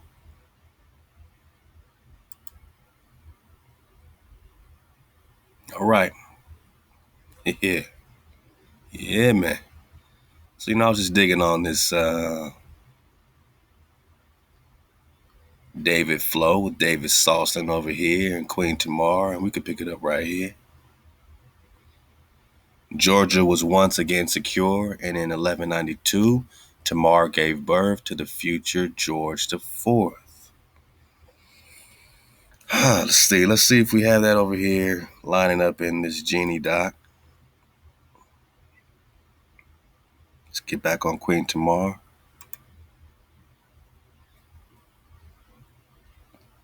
Does she have a son named Georgie? Let's see. Half sister. Okay, mother. All right, this one's gonna give all the Persian names. All the Persian names. I need that other Tamar link.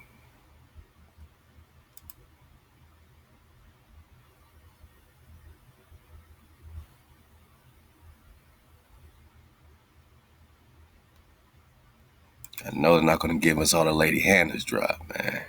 'Cause that's just gonna burst it wide open. David, Hanan, Suleiman. Let's go like this. Queen Tamar. Let's see what else they give us, man. Because they have, multiple profiles, so it's nice to cross-reference, even if it's in a different title, type of name. Just kind of look for around that timeline period. See what you got. You see how they put this one? Like, you wouldn't even know this is Tamar, right? But you can get a lot of drop out of it because it's matching the timeline. Daughter of Gias Adin Kau, son of Sultan of Rum or Rusadan, right?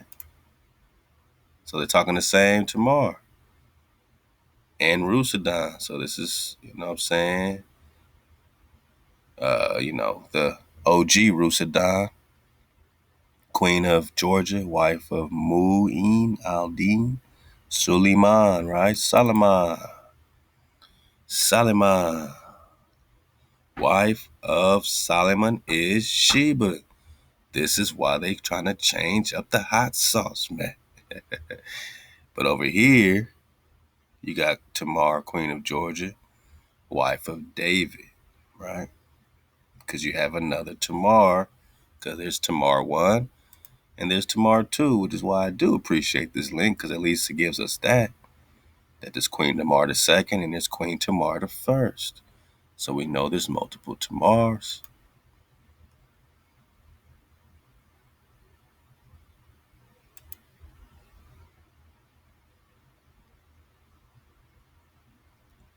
Tamar, all right. So she's the wife. Now, what's the real Tamar is the wife of. All right, they got the Persian title here. I need to open up that other Tamar link. We need to get that other joint, man. I got another Hannah link up here, wife of David. Right. Right. Let's keep that up for a second. All right, Roger. All right, yeah, let's do this one over here. Queen Tamar. Let's get that again. But this time, let's click on this one.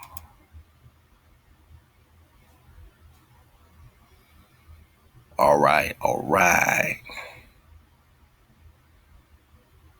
So this one has her listed as the wife of David Soslan, huh?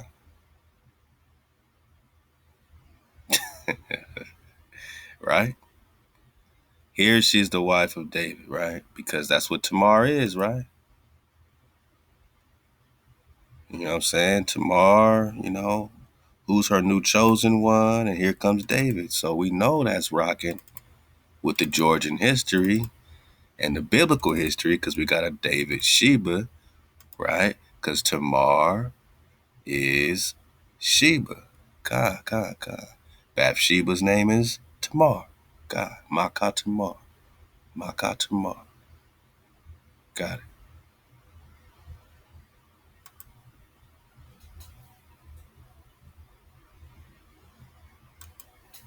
Okay. Now this Tamar is married to David Soslan. This Tamar is married to another name for David Soslan.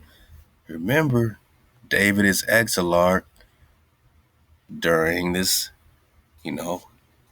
Babylonian, situation, right? You got Genghis Khan coming in hot, right? So that's why they'll call it this captivity period, because after Genghis Khan came in hot, all these royals got taken away, right, with Genghis. So this became this Daniel, you know, possibly Daniel Nebuchadnezzar flow happening all at the same time. If you consider that this Nebuchadnezzar, whose name literally means Nebo, defend my boundaries. Nebo, Nebuchadnezzar, Nebo, Mount Nebo is weird. Right. Nebo, defend my boundaries. Who could easily, we surf the wave that Nebuchadnezzar is a son of Solomon.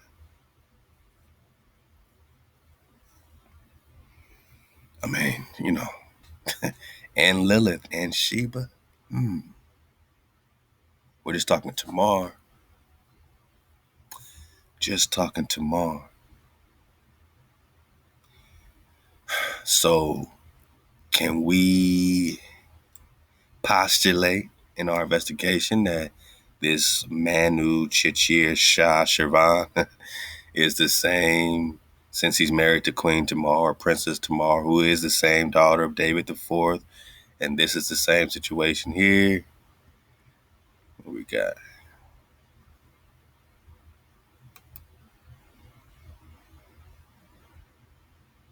David the Sauce and Exelar.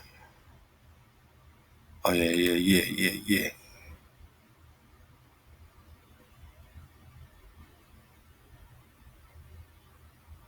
So he's the son of Raja and Lady Hannah, who's also RUS. Got it. It doesn't say who he's married to on this one. See, that's why you got to get all the different type of profiles. All you got to do is just match up the date. You know what I'm saying? You know that this is the son of Jadaron, right? Jadaron, same as the Raja Chodalang, right? So let's go quickly. Let's go. David Sauce, whose husband, or who's the husband of Tamar. You got this cat. Let's look at the time frame of David Soslan, circa 1207. Okay, this is anywhere between 1032 and 1152, or 1207. I don't know. All right. Who's the husband of Queen Tamar? This looks like another title of David Soslan. So man, now if you recon this cat, you hot on the trail of another David. Just by reconning this crazy name, you know what I'm saying? All right. Then it's over here. Oh yeah, it's another Tamar, or same Tamar, who would still be married to a David, right? So let's click on. She got a few names under her tongue. Who's this Marin? Let's see what they give us over here with this cat. Mongol Chancellor in the court of Seljuk. Husband of Gurkul Khatun Tamar. Muin. Parwana. Oh, Suleiman. So this, okay, so this Tamar, you see they got him a little further back. Or this Solomon would be married, right, to the other Tamar, right? Okay, I'm just putting it together because you got two Tamars, right? You got a Tamar that's with Solomon and Tamar that's with David.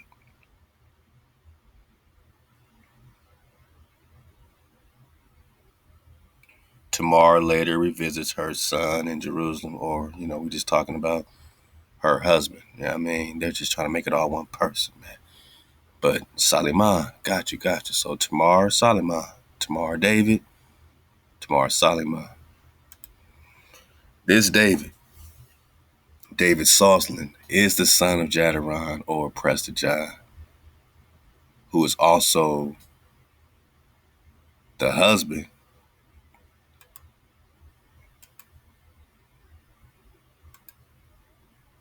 Where's the other David Soslan we had?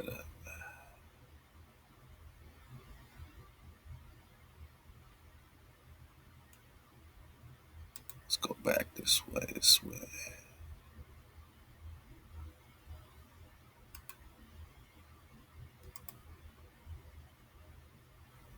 Okay, okay.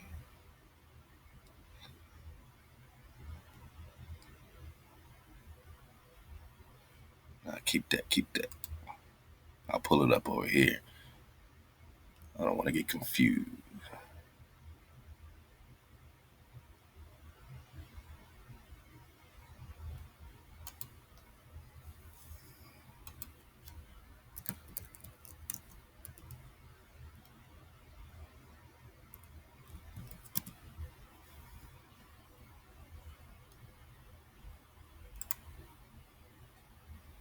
All right. Of this David Soslan, David Soslan, is the same one we had?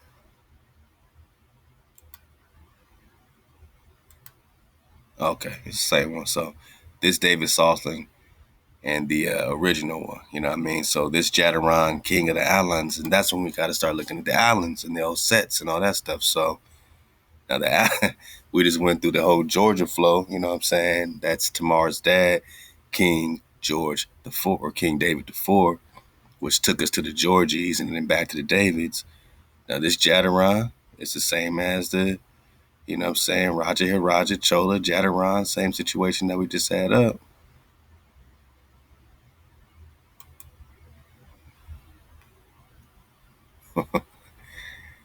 All right, I want to keep this guy up because I do want to recon. I do want to recon his name too.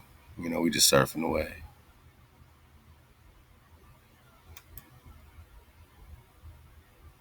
So you got the Jadaron of the Islands. All right. Then you got the, Soslan.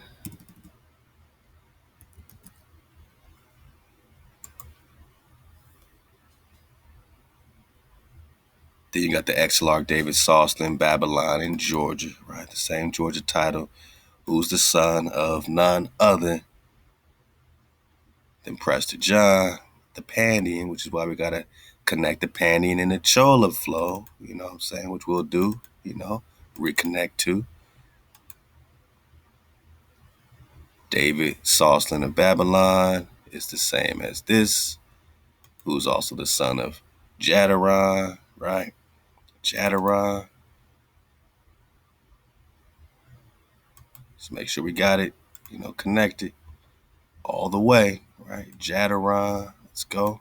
So we connected the kings, we're connected to queens, all right? I mean, we're getting more of a connection, right? So his son is David Soslan, who marries his own Tamar, or what they would call Lady Hannah or Lady Rusada. So whether you're talking Sheba, whether you're talking, you know, this Tamar flow or this Rusadon flow, you're seeing this Sheba, you know what I'm saying, David connection, you know what I'm saying, right in our face bone over and over again. And the same Jadaron is the king of the islands.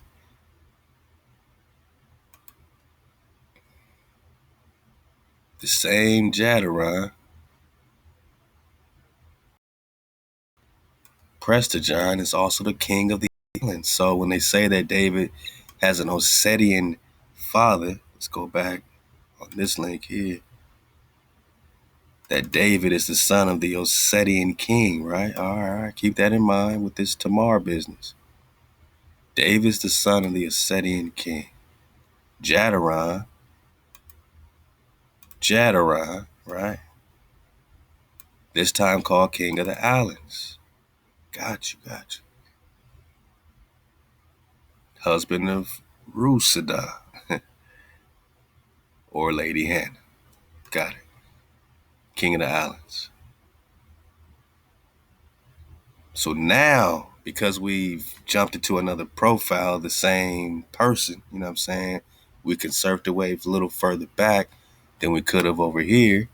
I'm just teaching you how to recon in real time. This is how we've been doing it. to my new wave surfers especially.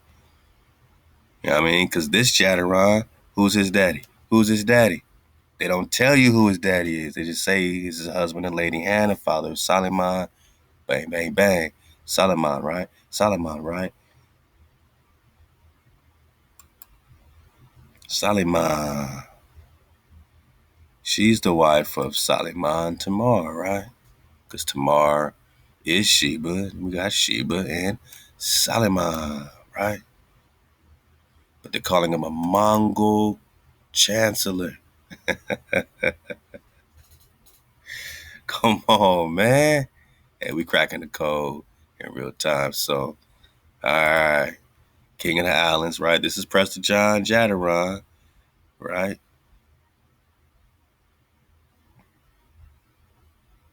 Father of Jadaron is Atan of the islands. So whereas here, we don't know who Jadaron's daddy is or Prester John's daddy is on this side, they give us more, right? So now we got King of the Islands, this Atan. And who's his daddy? They give us more. Oh yeah, his daddy is David Bragatan.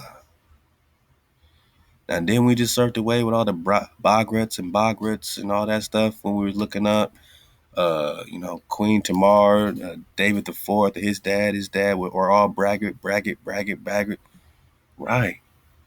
But Prester John also connects to the same Baggarets, which is what we're getting from this Braggartini dynasty and this kingdom of Georgia, which is a kingdom of the Presters. So whether you're looking at it from the queen side or the king side, whatever you're looking at it, we're getting still in the same family of Israelites, of royals, of titles. Your titles, my naga. The RUSs, right? Let's go. So this David Braggartoon is the grandfather of Prester John Jadaron, who's the son of another David. Man, this is Prester John 66 in your face ball. So now the great-grandfather of Prester John is also a King David, man, who's the son of Demetrius of Anacopia, who's the son of George the First, King of Georgia, dodge the hijack, and Alda of Alania. So these are the hijack-free Georges. These aren't the later Georges, the Genghis Khan hijack Georges. These are the earlier Israelite, you know what I'm saying, Georges, my not, you know what I'm saying? This is all your family, son of George the First. Man, come on. Son of Bagrat the Third, back to the Bagrats. Son of King Gurgen. All right, I mean, all back to the same flow. Son of King Bagrat. So this is just like surfing the wave in the David the Fourth flow. King Sumbut of Iberia, back to the Iberia. Oh, back to these. Look at this, y'all. We back to the Tau, right? The Bagrantoni of Tau. This is his brother. Huh? I can't make this stuff up, man. Where's my Hebrew chart? Where's my Hebrew chart? I'm talking the Tau, my naga. The cross, the Tau. You see the same Tau?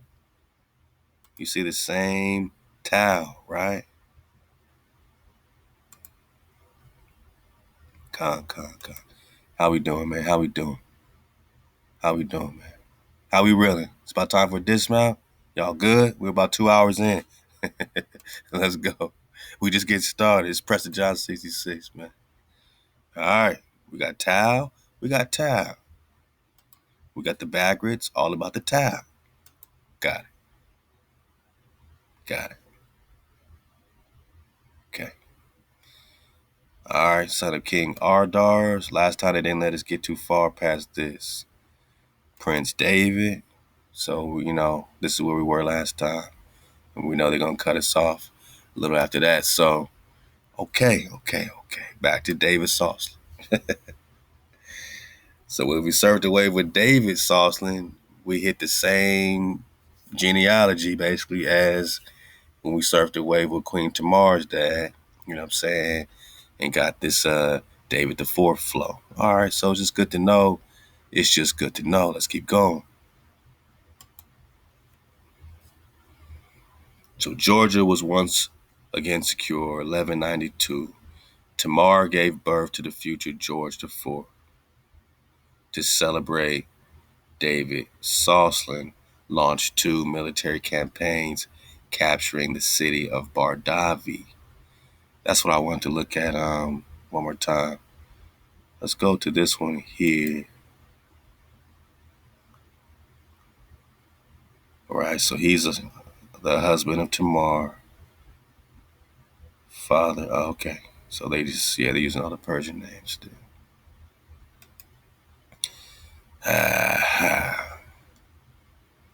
I'm just looking for the George in their flow, but let's go. Okay, so David popped off two military campaigns. King David, the old capital of Albania in the eastern Caucasus, Erzurum. In response, the Caliph in Baghdad declared a jihad of all Muslims against Georgia. So you see, it's the same as in the script with the Moabite Israel flow, right? More and more war popping off. Uri was defeated by Georgia Duke 1193 and thereafter vanishes from the historical record. The main Muslim army under Nasrat al-Din Abu Bakr faced off against David Sosslin at the Battle of Shamkor, in 1195. So again, which David went to war against Genghis Khan? I mean, was it Prester John, Raja Hiraja Chola's Raja Hiraja Prester John? Was it this David whose great grandfather is even a David? Or was it his son, right? David Sosslin.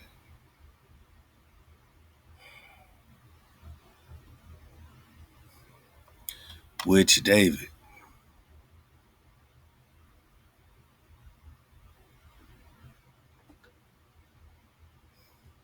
Let's see, let's get it from over here.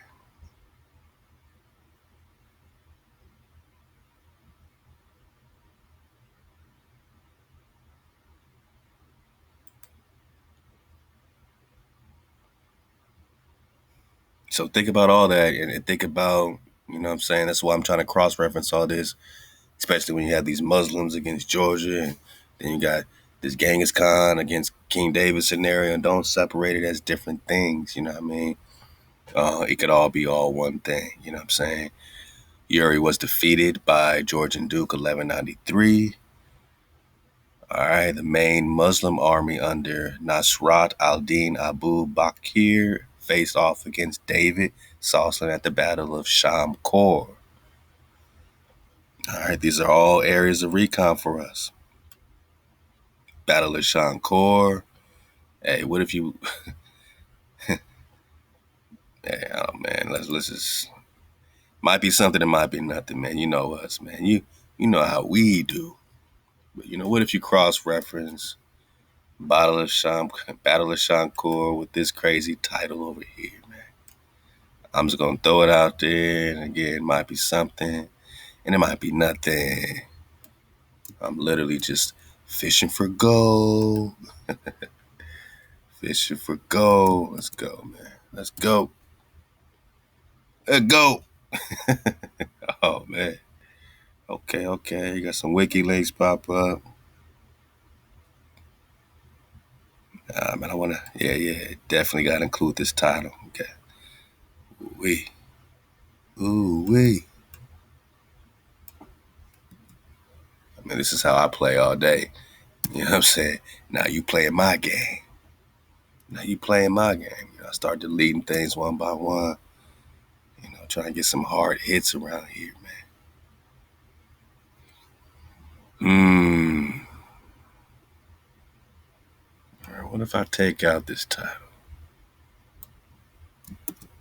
Oh, I don't want to get distracted, but it's just going to take me to. It's going to take me back to it.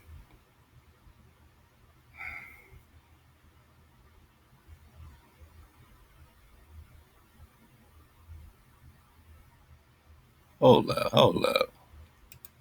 I just took. Oh, I took that out. Oh, okay. It's connecting me to the other thing. Gotcha, gotcha. Shy.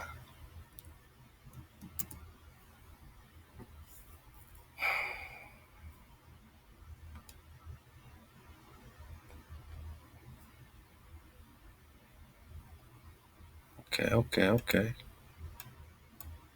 I mean, I can dig it. I can dig it. I mean, it's just looking at the Battle of Shamkur. It's just going to lead to some more drama. And even if you just use this title, maybe, you know what I'm saying, and cross-reference it with it, maybe they don't use that whole title over here, man.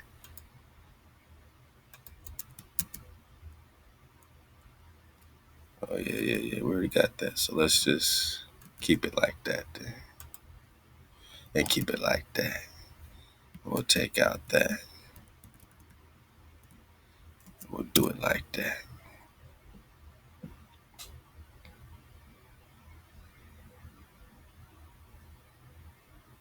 Hmm.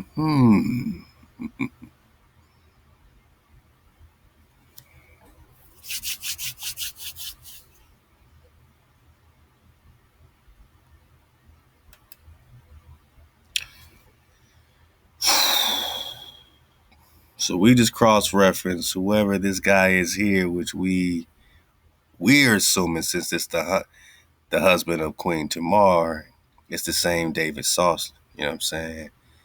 And by cross-referencing it over here in real time in front of all my Nagas, you know what I'm saying? We cross-reference it with this battle of Shamkur and this David Sauceland connection.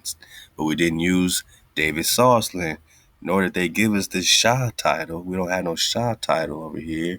But here we have a Shah of Shirvan title, right?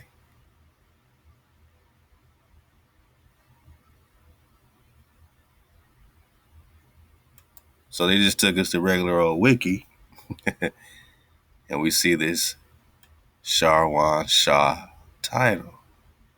Same as here, except it's spelled with a wa instead of a va. But it's the Shah of Shirvan.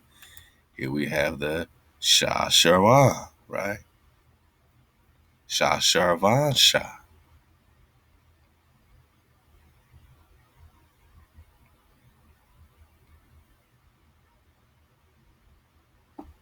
And basically, we want to see if they take us into this battle.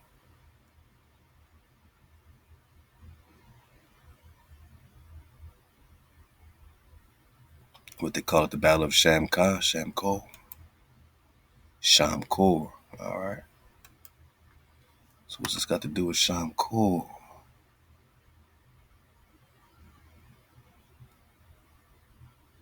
Subject rule, Georgia rule.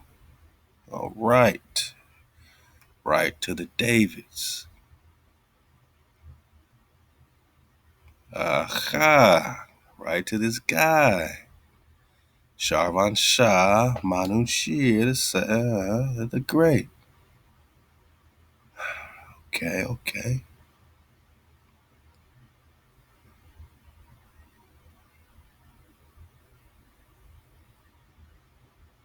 Tamar the Great.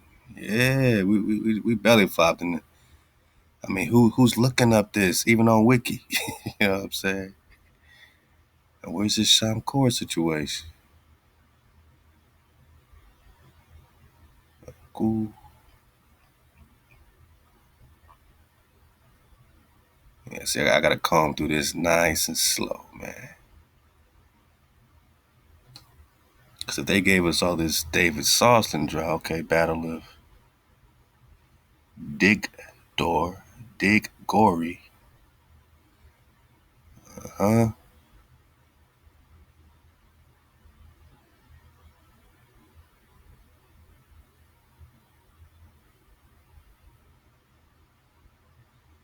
All right, y'all. You know I'm just getting excited, man. Just digging on this stuff, man. You know what I mean? This is your history, man, but it's just hidden in all these other. There we go. Battle of Shamkur.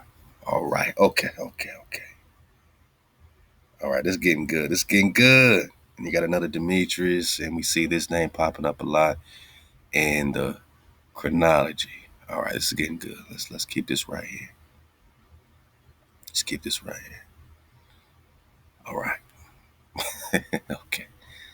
And again, we're just digging on Sharvan Shah and the connection because, I don't know if they're going to tell us here maybe later when they talk about David Soslan, but we're just getting this title from someone who is the husband of Princess Tamar, the daughter of David IV. And the husband of Princess Tamar, we got in the previous links, I'm saying that is David Soslan.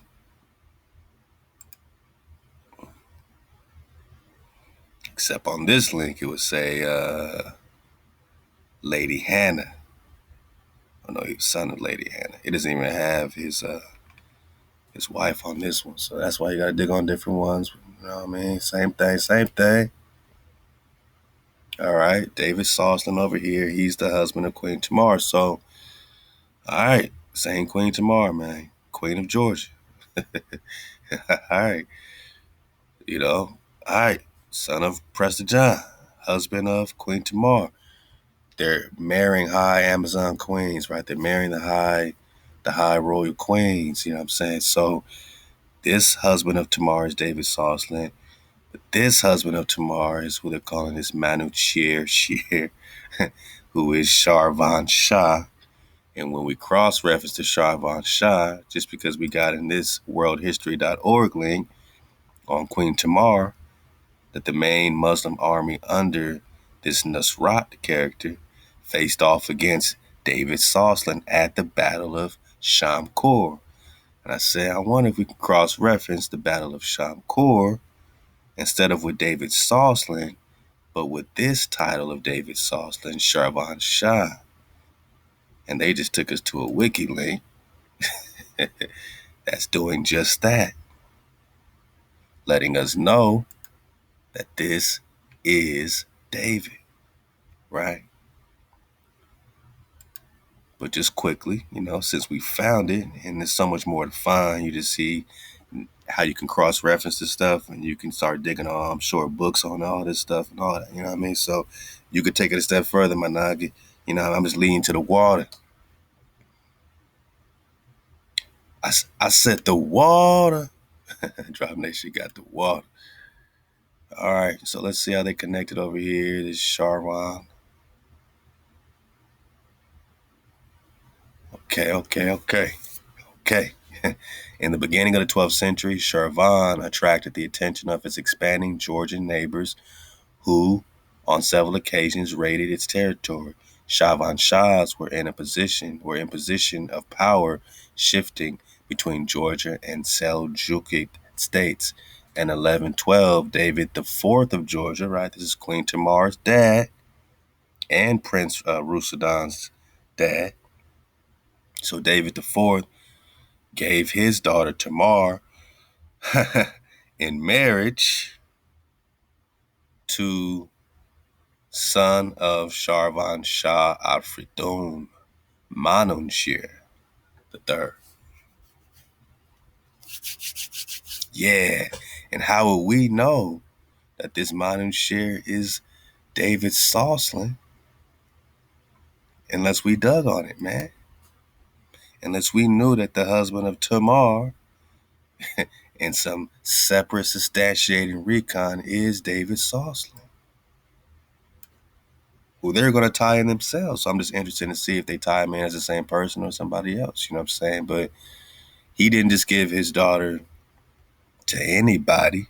He gave his daughter to the son of Raja Hiraja Chola Jadaron Prester John, David Soslan, son of Prester John. So that David IV gave his daughter in marriage to the Prester, or the son of the Prester. Khan. Let's go for the dismount.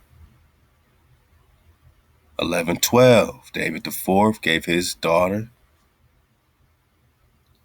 in marriage to the son, Shara Van Shah Afridan. So they said the son of Shravan Sharvan Shah Afridan, who is Manu Shir. So they're saying that Manu Shir's father, which matches up here, is Afridan. Ooh, Jeannie's on point today. Jeannie is on point today. My noggin. This is Prester John 66. This is Prester John 66. We just found another link into the lineage of Prester John. Because this is the father of Manu Shir, the third Shah, all right, who is the husband of Tamar, right, which is David Soslan, right, who's the husband of Tamar. You search him differently over here. He's the same David Soslan, whose father is Prester John, which means that this Manu Sher, his father, Afrudan, must still be the same Jadaron Prester John. Different titles, but they're calling him Afridon, the martyr, Shah of Sharvan. Now, when we start digging on these Shahs, it must be another title like the Khan. Right. And you could start going deeper into the Shah dynasty, which is the same dynasty of David's Naga. But now you can recon in real time, man, in the timeline, man. Okay. Let's get a little more of this. It's getting too good. Afridon, or Prester John, lost many castles, including Kabbalah. So Kabbalah, I thought that was just the secret, science and mystery, all that. Is it really a city?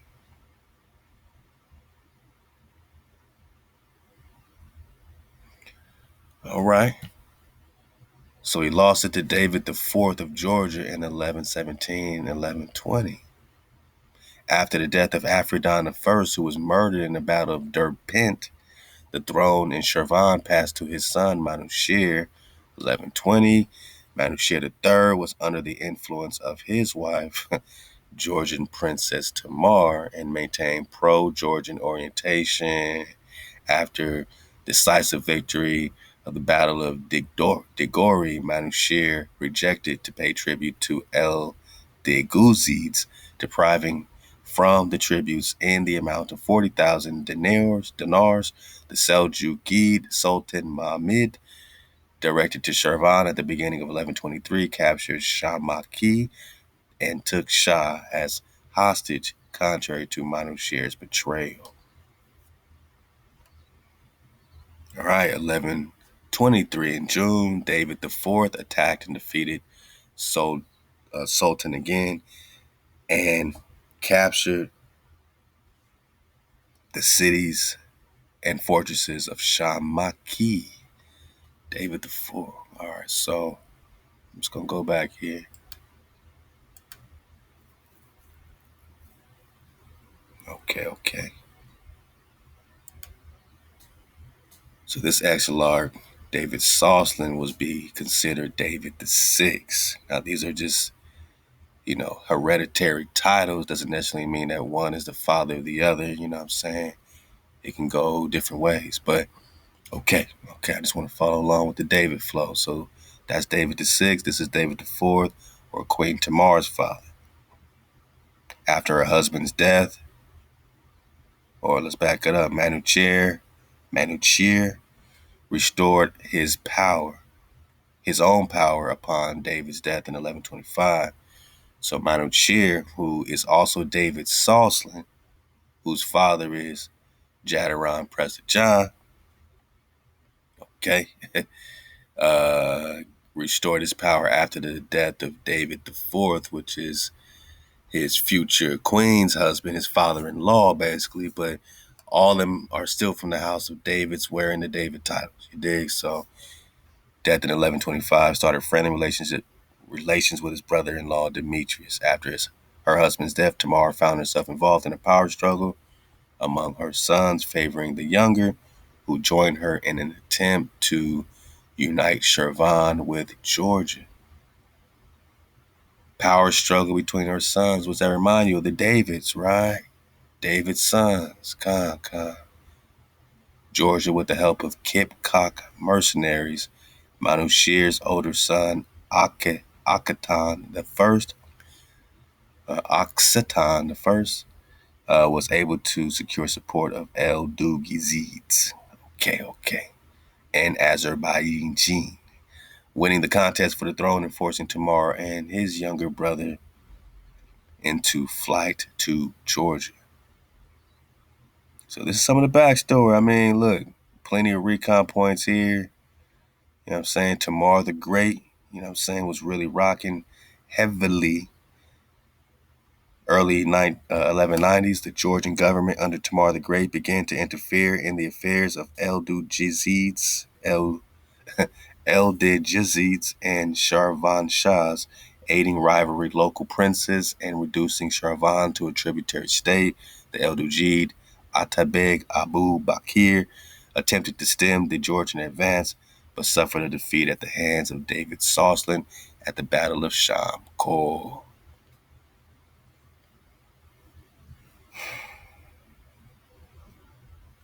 Khan.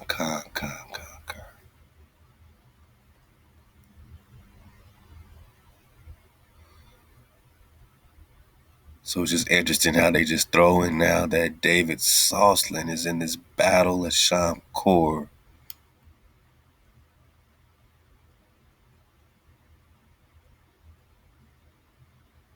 You know what I mean? When this whole thing is, dealing with this Sharvan Shah. So again, all these are titles, right? So David Soslan is a Sharvan Shah, which is exactly why we have multiple, connections, back to Queen Tamar. This is the daddy. This is the son,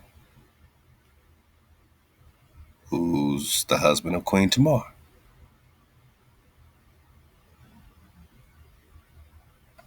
All right, my nugget. All right, you know what I'm saying? We just talking about our story in real time. Let's just, get some of this, man. I really wanted to touch on, man, a whole lot, man. But you know how we do. Look out for Prester John 67, Deuteronomy 28. You know what I'm saying? So much of this awareness that we're in, you know what I'm saying, it has to do with a simple covenant, a simple code.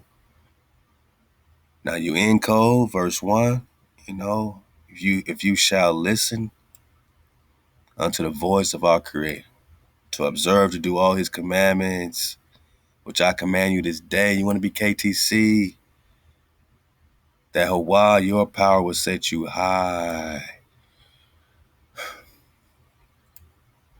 above all nations on the earth. And all this Baruch shall come into you and overtake you. Baruch shall you be in the city, Baruch shall you be in the field, Managa, you are Baruch everywhere. You get it right. Verse 15, it shall come to pass if you would not hearken. You don't want to listen, you don't want to KTC, you don't want to observe the code, then all this hardship, all this curses shall happen, right? And you can follow all that and connect it to you, the captivity, being brought back into Egypt in ships, Managa, back into bondage, back into bondage, By the way whereof I said unto you, you shall see it no more. I told you weren't going to see it again because you're going to be KTC. But here we go again. You shall sell yourselves unto your enemies for slaves. And can't nobody buy you out of that. Can't nobody redeem you, man. You got a KTC. Only HaWah could save you because you didn't want to listen. But if you only listen, my naga, you would be the head and not the tail, right? You'll be fruitful in the land. Deuteronomy 28 is letting us know the blueprint to the takedown. And the takedown has us swimming around in muddy waters. And you know what I'm saying? Love to the aqua abiyah. You know, we're going to dig on some of these muddy waters. And we're going to dig on some of this pure water at the same time, you know, for the dismount, man. But, you know what I mean? It's for us, it's reality season. We Hosea 3, you know what I'm saying? And we got this inspiration, all praise HaWah, again, halfway through our Prester John flow. So we had put in hundreds of hours before we even knew why we were searching for Prester John. Verse 4, the children of Israel shall sit solitary many days without a king. So we're talking about all these kings, all these queens, all these khans. Even Tamar at one point was called a king or a khan, an exilar. We're talking Sheba, right? So as we digging on Queen Tamar and her daddy and all this stuff, you're talking about Sheba and her daddy, right? Because Tamar is Sheba. Sheba, affirmed name was Maakhah Tamar. So we're talking about Lady Sheba. We're talking about a Lady RUS.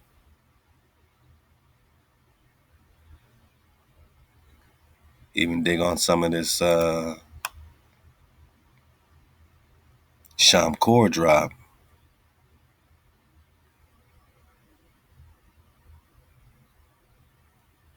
George III, Akistan, 1173. Akistan, the first came to the aid of his father, George III, by putting down the revolt of Prince Dimna. Akistan reign saw raids of RUS. Right, we're talking Kiev RUS. We're talking the RUS, right, with 73 ships, 1174. Remember the ships of Suleiman, my naga? Now connected with Sylvanus Toltexes. Now connected with the Toltecs. Now you're going to see your recon and your history, your story unfolding. Man, we seen it all happen in real time. Hosea 3. It's been a long time, man, before you connected with all this royalty, my naga. Before you know who you are. Why they trying to put you in Africa, put you over here, and put you over there when you already in the promised land? Without a prince, without sacrifice, pillar, without effort or teraphim, afterwards shall the children of Israel return. And when you return, you KTC, you keep the code by what? Seeking HaWah. And you seek HaWah by keeping the code. Then what, my naga? You get on Prester John 67, right? Here we come. And you seek David. Ezekiel 37, Ezekiel 34. We're talking about Prince forever, Khan forever, Shepherd forever, one shepherd, two cross sticks in his hand. That's your towel, my naga. That's your Hebrew towel. I said, that's your Hebrew towel. And you shall come trembling with respect to your creator and his goodness in the what? End of days. So we're talking future, not your past. We're not digging on history. We're digging on your future. This is prophecy. End of days. You seek your creator and David right here in your face bone. And we didn't even know this until halfway through our investigation. To this point, HaWah had us KTC and seeking ThaWaDa. KTC and seeking ThaWaDa. KTC and seeking ThaWaDa. Halal HaWah. You know what I mean? So, yeah, we're talking Raja here, Raja Chola. You know what I'm saying? Which means, of course, for 67, we're going to have to, dig back down on them Cholas, man. You know what I'm saying? Hey, love to the bro. Man, we've had a special team of reconners from day one. You know what I'm saying? One of them, has been AD the truth seeker. You know what I'm saying? So AD, we still got so much drop in the archives. Digging on Prester John, Prince Jadaron, Braga and Tooney, right? The Bagrits, right? The Braga Tony dynasties, the Georgians. And, we're going to connect a lot of this Kalathunga Chola the thirds, you know what I'm saying? And all this Chola drop, the Panian drop, the Cholas, the Panians, the Jatavamans. Look, all this is connected with the superior India. I know it sounds like some Hindu stuff, but we're talking about the actual Indio, in Hawaii. So it's all happening. We're definitely going to connect that. Here we got a lot more links up here. Yeah, I'm saying get back in that Kalelu's flow. I really want to dig on Amram. I think there's a special connection as well with the Maakhah and Amram flow as well as the Moshe flow. All that, what I'm saying? Connect that with the Book of the Beginnings, my naga, that Gerald Massey flow. Love the Paku. Back into that Quetzalcoatl, you know what I'm saying? Talking about that Hawaii. They got their mythology, Egyptian mythology, Shu and Anhar, but we got Moses and Joshua conducting their people with the solar orb around the circle of signs. Well, they're conducting their people in the code, you dig? Overcoming the opposing powers postulated by the early men. So in the Toltec mythology, Hawaii or Hawaii like Tapuzin. Remember that drop? Tapuzin Kalelus. Back to this Quetzalcoatl flow. Quetzalcoatl conducted their people through the pilgrimages and wanderings recorded in their picture writings. Hawaii like Moses, man, we're talking the Toltec story in real time, the Toltec reality. Hawaii is Moshe, who wrote the code of laws and conducted the civil government. Quetzalcoatl, in relation to Hawaii, plays the part of Joshua. When Quetzalcoatl began to give the laws instead of Hawaii, he sent a crier to the top of the mountain of outcry, whose voice could be heard for 300 miles around. Joshua follows Moses as a leader of Israel, instructs the people to go up against Jericho, his mountain of outcry, and assail it with a shout that ought to be heard at an equal distance, and it was loud enough to make the walls fall flat. The old red land, HaWah, Tlapalan, was the name of the original home in the north, HaWah, from which the Toltec migrated. Their leader, Quetzalcoatl, wore a robe marked with crosses, or we're talking the Tau, right? This signal identifies him as the one who crosses. Quetzalcoatl attained the land of promise. Joshua led his people to the land flowing milk and honey, right? Yeah, my naga. So when we connect, you know what I'm saying, this book of the beginnings, you know what I'm saying, back to this, Amram flow, you start to see a lot. You start to see a lot of the mirror images, you know what I'm saying? You start to connect this Miriam with Mary, right, in the New Testament. You start to connect this Joshua with the son of Miriam. I'm going to let y'all dig on it, man. I'm going to let y'all dig on this Joaquin. You know what I'm saying? I'm just going to have some fun in 67. We're just going to go right there. You know what I'm saying? And tie these things together a little more, again, with the Jadaron flow. Oh, man. I'm not even going to reveal this link yet, man. This one got too much in it. And this Joseph link got too much in it to just play with y'all like that. I got too much respect for y'all to even pull that one up, man. And I do want to surf the wave, if not in 67, a little later on this Caleb flow, Joshua and Caleb, knowing that this is Egypt, this whole flow. I want to connect this possibility of Anubis and Caleb having a correlation. You know what I'm saying? Why did Anubis have so much drop? How much drop was Caleb given? Being so chosen, you know what I'm saying? And, whose dog is it anyway? Whose dog is it anyway? That's all happening for us, Maakhah. But, just know where you at. Just know you at. You know what I'm saying?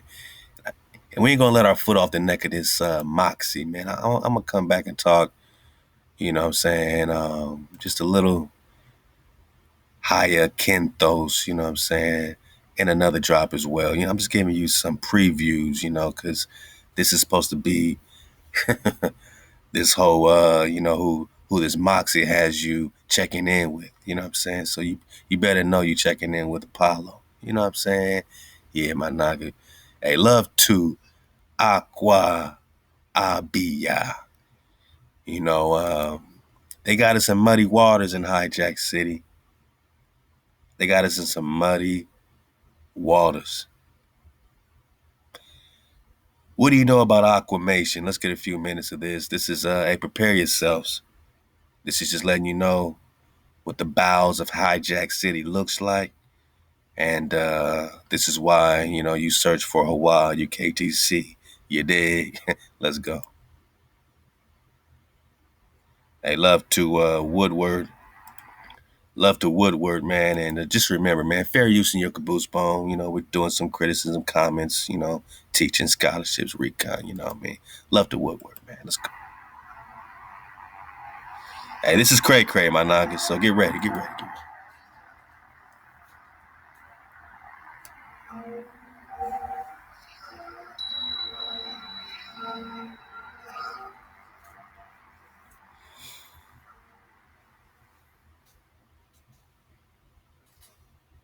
For the dismount. It's like a triple dismount right here, man. You know what, folks? I'm really getting sick and tired of immorality that has infected so many people today. It is horrendous, the amount of atrocities that people have committed. I really have to question the position of the average person. No more guessing. You've all seen the title of this presentation. Do you know what aquamation is? How about biocremation? How about flameless cremation? Resumation? Water cremation? How about dumping liquefied human bodies down the sewer? Heard of that one? Damn. There are famous horror writers who try to come up with stuff that doesn't even come close to the horrors of reality. Who? What? Why? There is no science you can explain to me to get me to understand or go along with such a thing. There are some things that are just sacred. We have very few of those things left today. God dog it. That water gets filtered and treated back into our pipes. And the leftover sludge gets sold as fertilizer. Yuck. Wow. You wonder who's getting showered on you today. Old Jackson died at the age of 78, and he is now all over everybody. Welcome to the age of madness.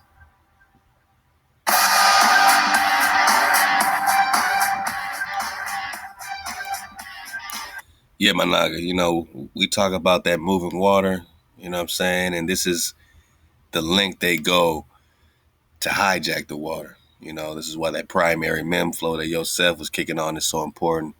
And this is why we KTC. This is to let you know what you're dealing with, and this is why you're searching for that Con David, you know what I'm saying? Because we need our water back and we need our shepherd. We purge this disease, this sickness. So take a look at this. Wisconsin State Senate approves water cremation for human use. Bill allows dead bodies to be dissolved with lye, poured into the sewer.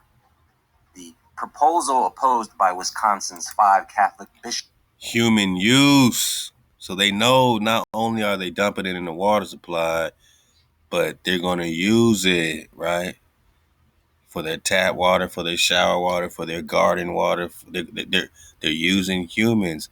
That's why we can't take our foot off the neck, Bona Hijack City. This Moxie shit, right? Because just like the Matrix, who's using the humans as, a battery source, right? The robots, the machines are using humans and recycling humans and all that, right? So here comes this AI, here comes the singularity for the dismount. Bishops now goes to the state assembly. I mean, do I really have to keep reading? There it is. This is what they used to do it. Wow.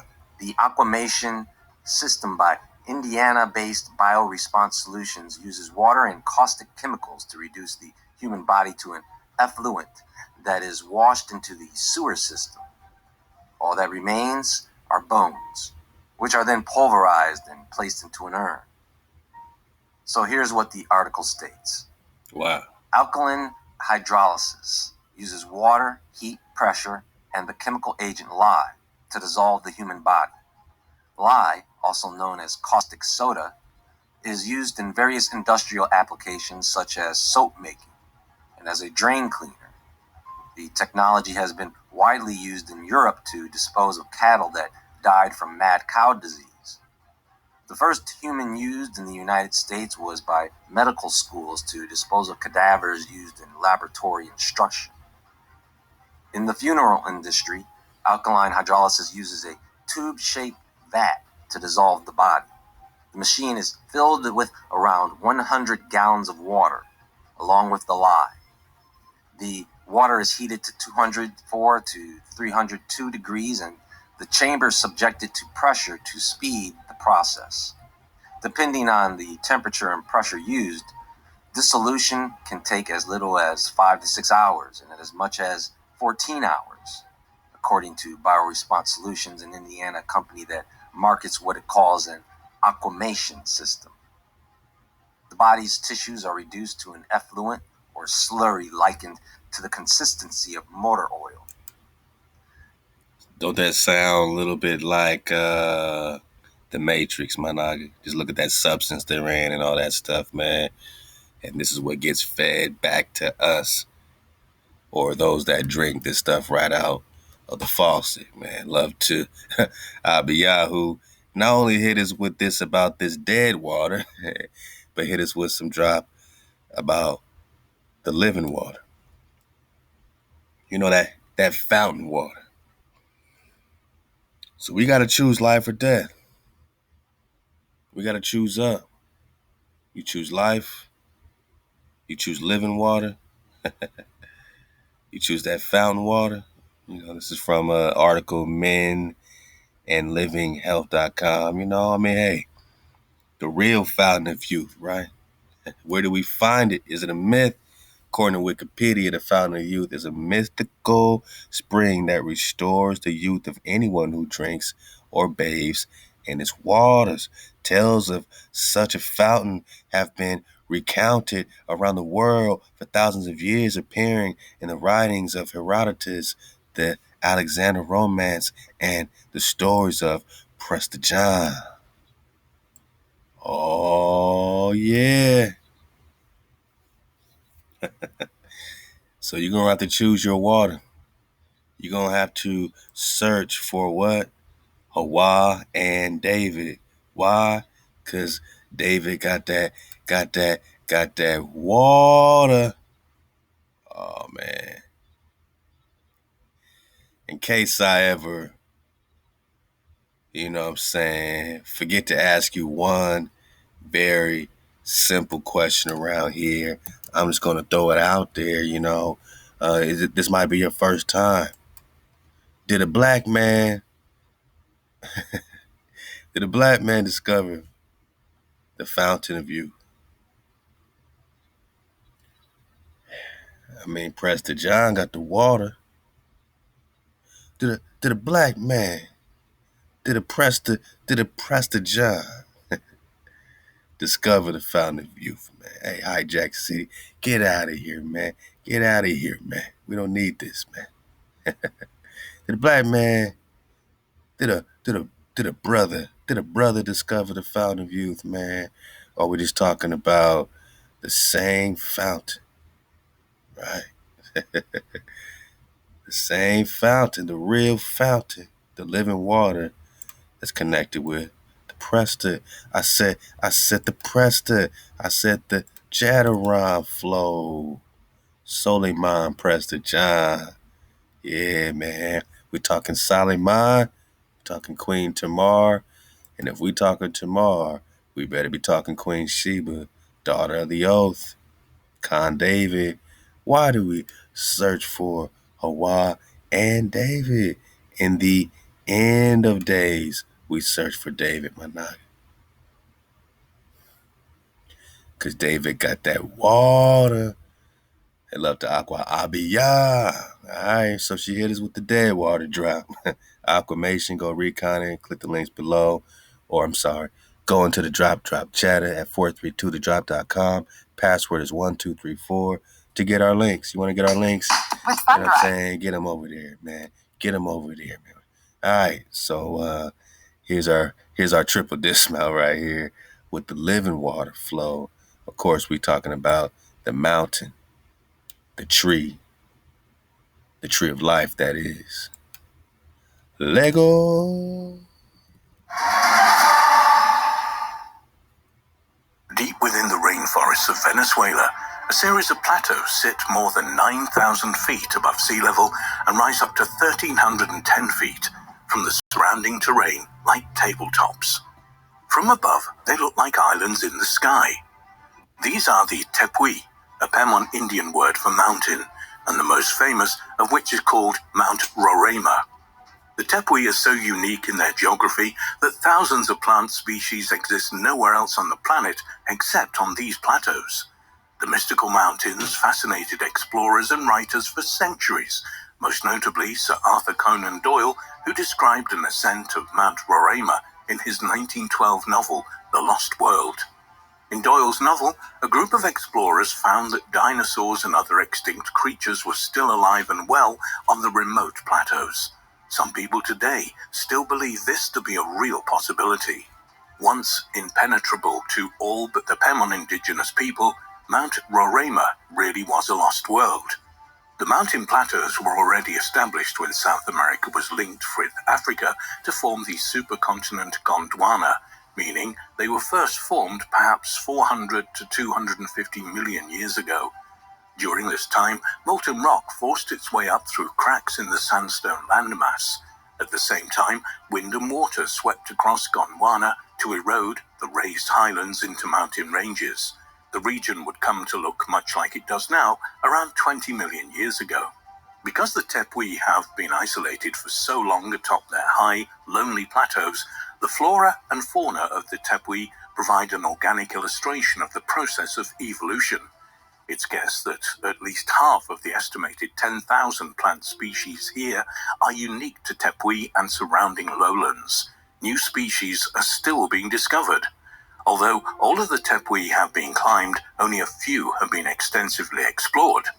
Could this mean that supposedly extinct species, even dinosaurs, may still exist atop these remote plateaus? The results strongly support that these Come on, Hijack City. Hey, while they give us a nice little commercial break, let us be reminded of something every time they talk about these dinos. Every time they talk about these dinos, Man, love to deep web real secret, man. Cause this is a real secret sometimes.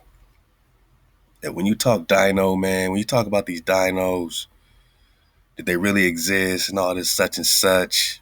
The word dinosaur was invented in 1841 by Sir Richard Owen. This was way after the dictionary was written, actually by 1891. Dinosaur was still not in the American dictionary, even in 1891, 50 years later, man. So what were dinosaurs called before 1841? Dragons. You can see that on Chinese zodiac. The dragon is the only non-existing animal, which doesn't make sense unless, of course, it existed only later to be referred to as a dinosaur. Yeah. Alexander the Great and many others claim to have killed dragons. However, in ancient ruins, what appears looks like what we call dinosaurs. Example, the Inca stones of the Nazca people's Shang dynasty remains shows people killing what looks like a dinosaur. Dragons are mentioned 34 times in the Bible. The Sumerian tablets, Epic of Gilgamesh, and Akkad, Gilgamesh killed a dragon. So dinosaurs before were called dragons. You dig? You dig? You can't start in 1841 and start a whole new narrative, man. If you're talking dinosaurs, you're talking dragons. Lego. The Roraima Plateaus are so remote and so unique that it's not difficult to imagine Sir Arthur Conan Doyle creating a world alive with prehistoric plants and dinosaurs in his novel The Lost World. Doyle was fascinated with the accounts of British botanist Everard Imthurn, who climbed to the top of Mount Roraima in December 1884. Ascending Mount Roraima in 1989 for the National Geographic Society, German explorer Uwe George said, "None of us who followed Imthurn to Roraima have found primordial creatures or their fossil remains here, but the terrain is so difficult that only a fraction of the Tepui's 44 square miles has so far been explored." Since his writing, more of Mount Roraima has been investigated, and unsurprisingly, so they're saying on the top of it is 44 square miles, but they've only have, investigated a fraction of it. And they're not even talking about what's inside this tree, because this ain't no mountain. This is the stump of a mighty tree, the ancient biblical trees, Managa Lego. no traces of dinosaurs have been found. Dragons. Prior to the arrival of Europeans, the natives of Venezuela viewed the Tepui as having special mythical significance. According to the Pamon Indians, Mount Roraima is the stump of a mighty tree that once held all the fruits and tuberous vegetables in the Bang. This is what you need to focus on. This is your reality. world. However, it was felled by one of their ancestors. The tree crashed to the ground, unleashing a terrible flood. They believed that if a person ascended to the top of the Tepui, he or she would not come back alive. Climbing the Tepui is exceedingly difficult and is made all the more so by the frequent rains that make the rocky footpaths slippery and muddy. The first European explorer to write about the Tepui was Sir Walter Raleigh in 1595. He wrote of a crystal mountain covered with diamonds and waterfalls. "There falleth o'er it might river, which toucheth no part of the side of the mountain, but falleth to the ground with a terrible noise and clamour, as if 1,000 great bells were knocked once against each other. But what it hath I not know, ne'er durst he or any of men ascend to the top of the said mountain, those people adjoining being his enemies as they were, and the way to it so impassable." Quoted in George that pure water. 1989. Hey, this ain't that aquamation shit, right? This is that pure water. This is why you search for HaWah and Con David, man. You gotta get back to that water. Good chance that Sir Raleigh was describing Angel Falls, so named for the mid-20th century American Jimmy Angel, who was the first person to fly over there. Angel Falls and this is the source of the Amazon River and the Orinoco River. This tree stump is the source of the Amazon, the source, my knock. Recently featured in Disney's Up, where the falls are referred to as Paradise Falls. Halal HaWah, come on, man. Hijack City. Hijack City, man. Hey, look, man. We're talking tree of life. You know what I'm saying? So, you know, these ancient trees got ancient tree roots.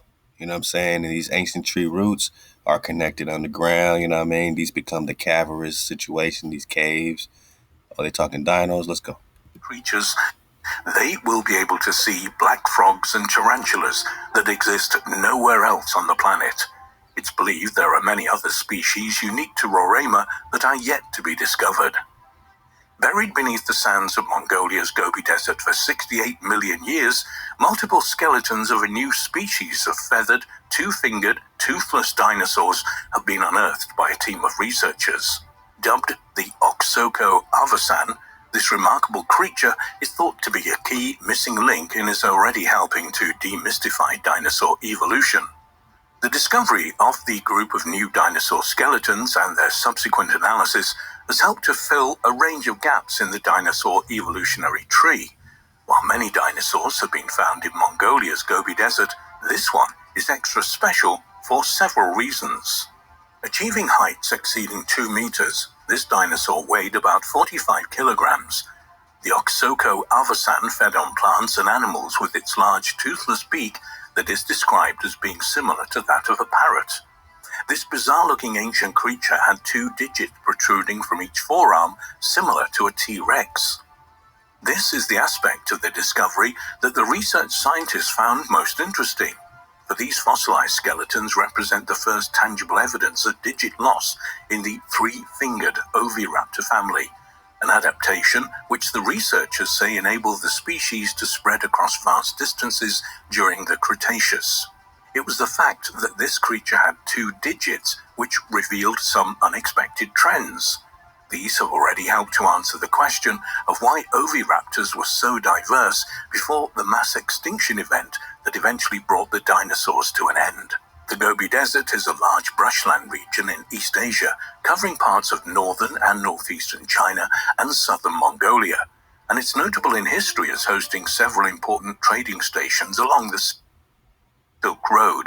However, according to Amigus Mongolia, beneath these scattered layers of early medieval archaeology, many world-famous fossils have been recovered from the Gobi Desert, providing many clues into dinosaur evolution, including the 2 fighting dinosaurs, Velociraptor and Protoceratops, the crowded infant dinosaurs, Protoceratops, Oviraptorosaur laying its eggs, and egg fossils of many different dinosaur species, and an embryo in egg.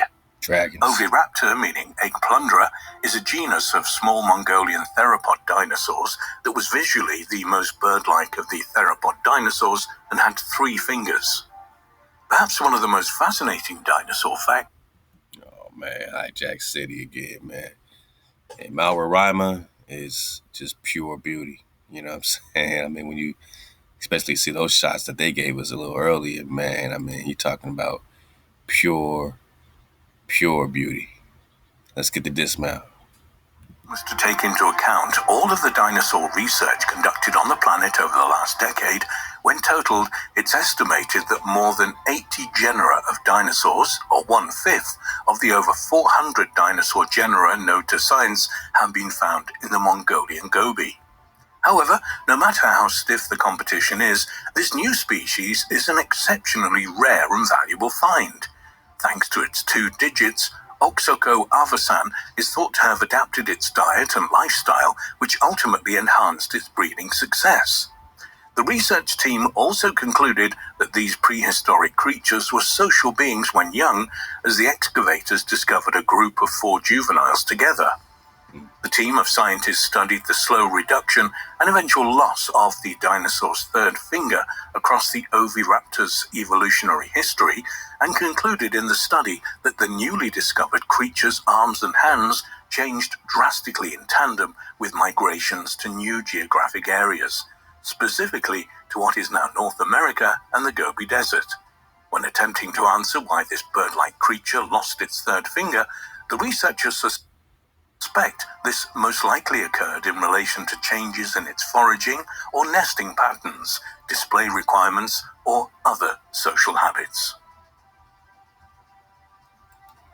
Yeah, I mean, it's a great book. Love to Chef Candy, man, who read The Deviltry of El Dorado, live in the ether. I think it was season 2 or season 3 at 432 The Drop Radio. 432 The Drop Radio, download our app so you can get these books read on your headbone, man, and had everything to do with these dragons in Mount Roraima. And did they go extinct for real, or did they kind of do like the movie How to Train Your Dragon, go into the far cavernous situations, you know, getting that water, getting that water. And who is Prester John, my noggin? Who is Prester John? We're gonna keep getting the water. You know what I'm saying? Because this is all we do here.